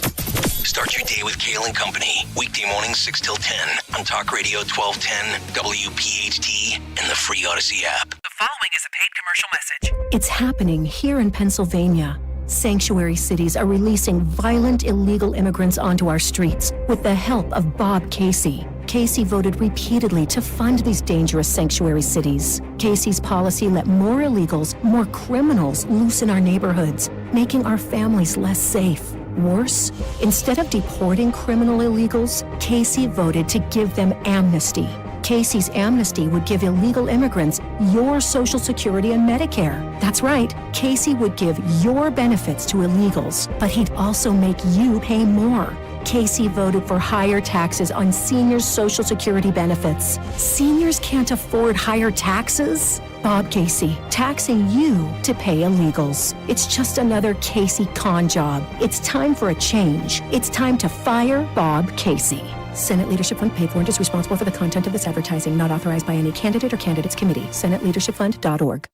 Grow your savings even when rates are falling when you open a First Harvest Credit Union Growth Savings account. You can earn as high as 3.25% annual percentage yield while enjoying flexible access to your funds and no withdrawal penalties. Visit firstharvestcu.com or your nearest branch to get details and open a growth savings account and watch your money grow. First Harvest Credit Union, serving the Delaware Valley for over 84 years. Membership restrictions apply, insured by NCUA. You're in hot water, mister. What'd I do? I told you months ago our utility bills were getting higher because of that old outdated tank water heater. Maybe it's time we finally switch to a Navien tankless. Learn about Navien's high-efficiency tankless water heaters, endless hot water, all while helping you save on your energy costs. Hey, look at this. Our utility bill is lower since we got the Navien tankless water heater. Who's in hot water now? We are, all the time. Learn more at tanklessmadesimple.com. Uh-oh, Brad's buzzed. Oh, yeah? Yeah, he's starting with the woots. And now a speech. I just want to say that friendship is about heart and brain. Who's with me? Good thing is, he knows when he's buzzed. And my brain is saying, when it's time to go home, somebody call me a ride. Love that guy. Me too. Know your buzzed warning signs? Call for a ride when it's time to go home. Buzz driving is drunk driving. A message from NHTSA and the Ad Council. Hey, Riverton. We know your favorite station is Talk Radio 1210 WPHT. Always live on the free Odyssey app. The time has come for the final test. We usually call it the lightning round. Yes, and Dom's Lightning Round every day is sponsored by Cherry Hill Volvo. Right now, lease a 2025 XC40 for only $435 per month for 36 months. See store for details. And they always go the extra mile for their customers because relationships matter at Cherry Hill Volvo. What else today, though? All-time great Italian in history, not just Italian Americans, anywhere, is what we are looking for. And as I said, we have Joe Concha coming up tomorrow. This story he's been on Twitter. They have large sections of this. Oh, wait a minute. I hear it in the background. I love that you're yes. You're speaking it slower, and you can just, in between words you hear the great sounds of Frank Sinatra. Yeah, and that's the song. Yes. I'll state my case. The build-up. I'm certain. You want me to fast forward it? Yes. I've lived. Yes, please do it. I've had my fill. My Here share comes. of losing. And Oh, not yet. Gosh, it's so long or Come on, Frank. I did it my Here it comes. way. For what is a man? What has he got? If not himself, then he has not to say the things he truly feels, and not the words of one who kneels. The record shows I took the blows and did it my way. Yeah, nobody else can sing it. Just can't do it. All right, let's go after that rousing to the Earl of Tacony on Talk Radio 1210. Hey, Earl, welcome in. What do you have today? I almost feel bad that I wrote a version of My Way to do on the next album, but good. Say, if you wrote one, we're getting you in the Wait a studio minute, now. you're gonna sing My Way? Oh man, we're gonna get the critique out on this. Okay. Finally getting in the rhythm here, Earl. Well, So I'm yes. giving you a call. We'll be getting this going. But I didn't. I'm still working on the lyrics on that one. But no, there's so many things you wanted to say. First off, from the days of Rush Limbaugh, what Bill Clinton said, the reason we used to bring in so many immigrants was because we were aborting so many Americans. We had to bring in immigrants in order to replace the people that we were killing. Okay. Yeah, well, I think if I were the Harris campaign, I got to pull Bill Clinton off the trail after today's performance. Wow. This is That not was good. embarrassing. Yeah. And you wanted to know about signs. I just came back from upstate Pennsylvania, and I'm seeing in rural areas no Harris signs whatsoever. I'm seeing a dozen Trump signs, banners, 4x8 billboards. One guy on the turnpike has a billboard that he made that he has up there. Now, Kamala Harris has rented about 4 or 5 billboards on the Northeast Extension, but the only place I'm seeing Harris signs are in urban areas, in cities. Yeah. The entire countryside, all you see is Trump. And you have to get into the cities in order to see the Harris sign. Now, with me, it was Route 73. That's right through Montgomery County, which is solidly progressive Democrat. One in a cornfield. That's all they had. Hundreds of Trump signs. All right, Earl. Who are the Who are the Italians? I'm going to go steal from Joe of Exton. I'm going to go Romulus and Remus. Well, actually Romulus, because they founded the city of Rome. And actually, Romulus killed Remus because he made fun of his city. And Romulus went and found Rome, its institutions, government, military, religious traditions, and the first king of the Roman Empire. Good stuff. Going Italian, going back to the Romans. And he mentioned the great Joe of Exton. Hey, Joe, happy Columbus Day. What do you have today? Yes, hello, Dom. Good afternoon. This is the Exton Guru speaking. And my favorite Italian is the conductor Riccardo Muti. In the summer of 1980, not long after I had returned here from Italy, I was in Center City, standing on the corner opposite the Warwick Hotel, when Riccardo Muti comes strolling down the street. And as he approaches me, I greet him, good afternoon, in Italian. Buonasera, maestro. And he returns the greeting, buonasera. You were probably the only one that recognized Riccardo Muti. Riccardo Muti. All right, thank you, Joe. You know, Dan, sometimes we have to do it when you think if you think it's the person where you're bold enough to go up and say, you don't want to be wrong if it's not the person. But can you imagine Joe of Exton? My God. What if it was just like a Polish guy walking down the street? Yeah, exactly. Like, That's a why are you Borowski. speaking Italian to me, dude? Yeah, why are you doing it? That is the best of Joe. You can't top this guy. Let's go to Bruce in the Northeast, Talk Radio 1210. All right, Bruce, what do you have to say? Hey, Dom, how you doing? You know, I'm still waiting to hear Justin Bieber's version of My Way. Can you imagine that? My God. P. Diddy is cutting it in the prison cell. Yeah.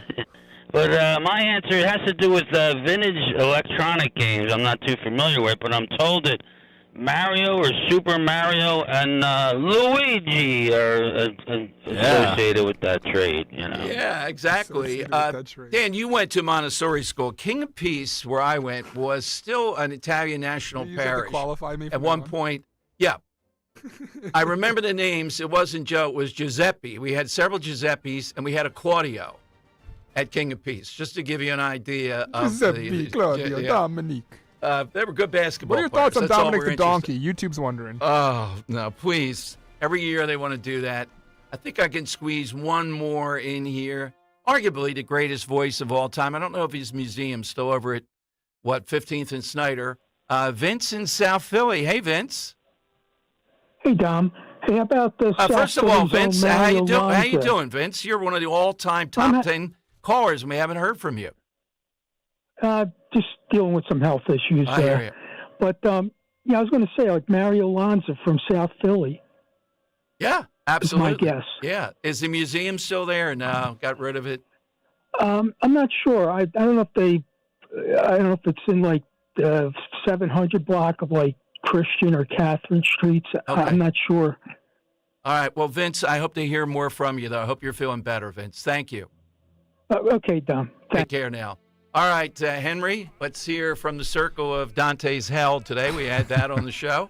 What do you like today? There were several good ones. Yeah, I like John and Belmar's answer of Maria Montessori, just because that name rings through still. You do see the Montessori schools all around, so that's a good one. Yeah, it stood the test of time, and I like Bruce in the Northeast answer of Mario and Luigi. All-time great Italian name, and Philadelphia honored her in City Council. Can you imagine these people? Gina Lollobrigida. You don't have a better name than Lollobrigida. I think it was made up, but I'm not sure. Dan, how about yours? I like Sinatra. I mean, that's spread a lot. Ray in Northeast, right? I also really like, though, I'm with Henry on this one, Mario and Luigi. Let's go with that then. Okay, yeah, the Sinatra we should have taken. It was pretty close. All right, put that into the hat. Tomorrow on the drawing board, apparently, something that is worth the calories. This is going to be a fierce battle. Coming from Minnie in Texas. Thank you, Minnie. All right, follow on Twitter until tomorrow at Dom Show 1210. Joe Concha tomorrow, too, on this plagiarism story in VP Harris. Rich Cioli is next for 4 big hours to take you home. And again, happy Columbus Day. Thank God we can still say that in talk radio. Not so much of the Catholic colleges, though, in the Philadelphia area. Talk Radio 1210, WPHT.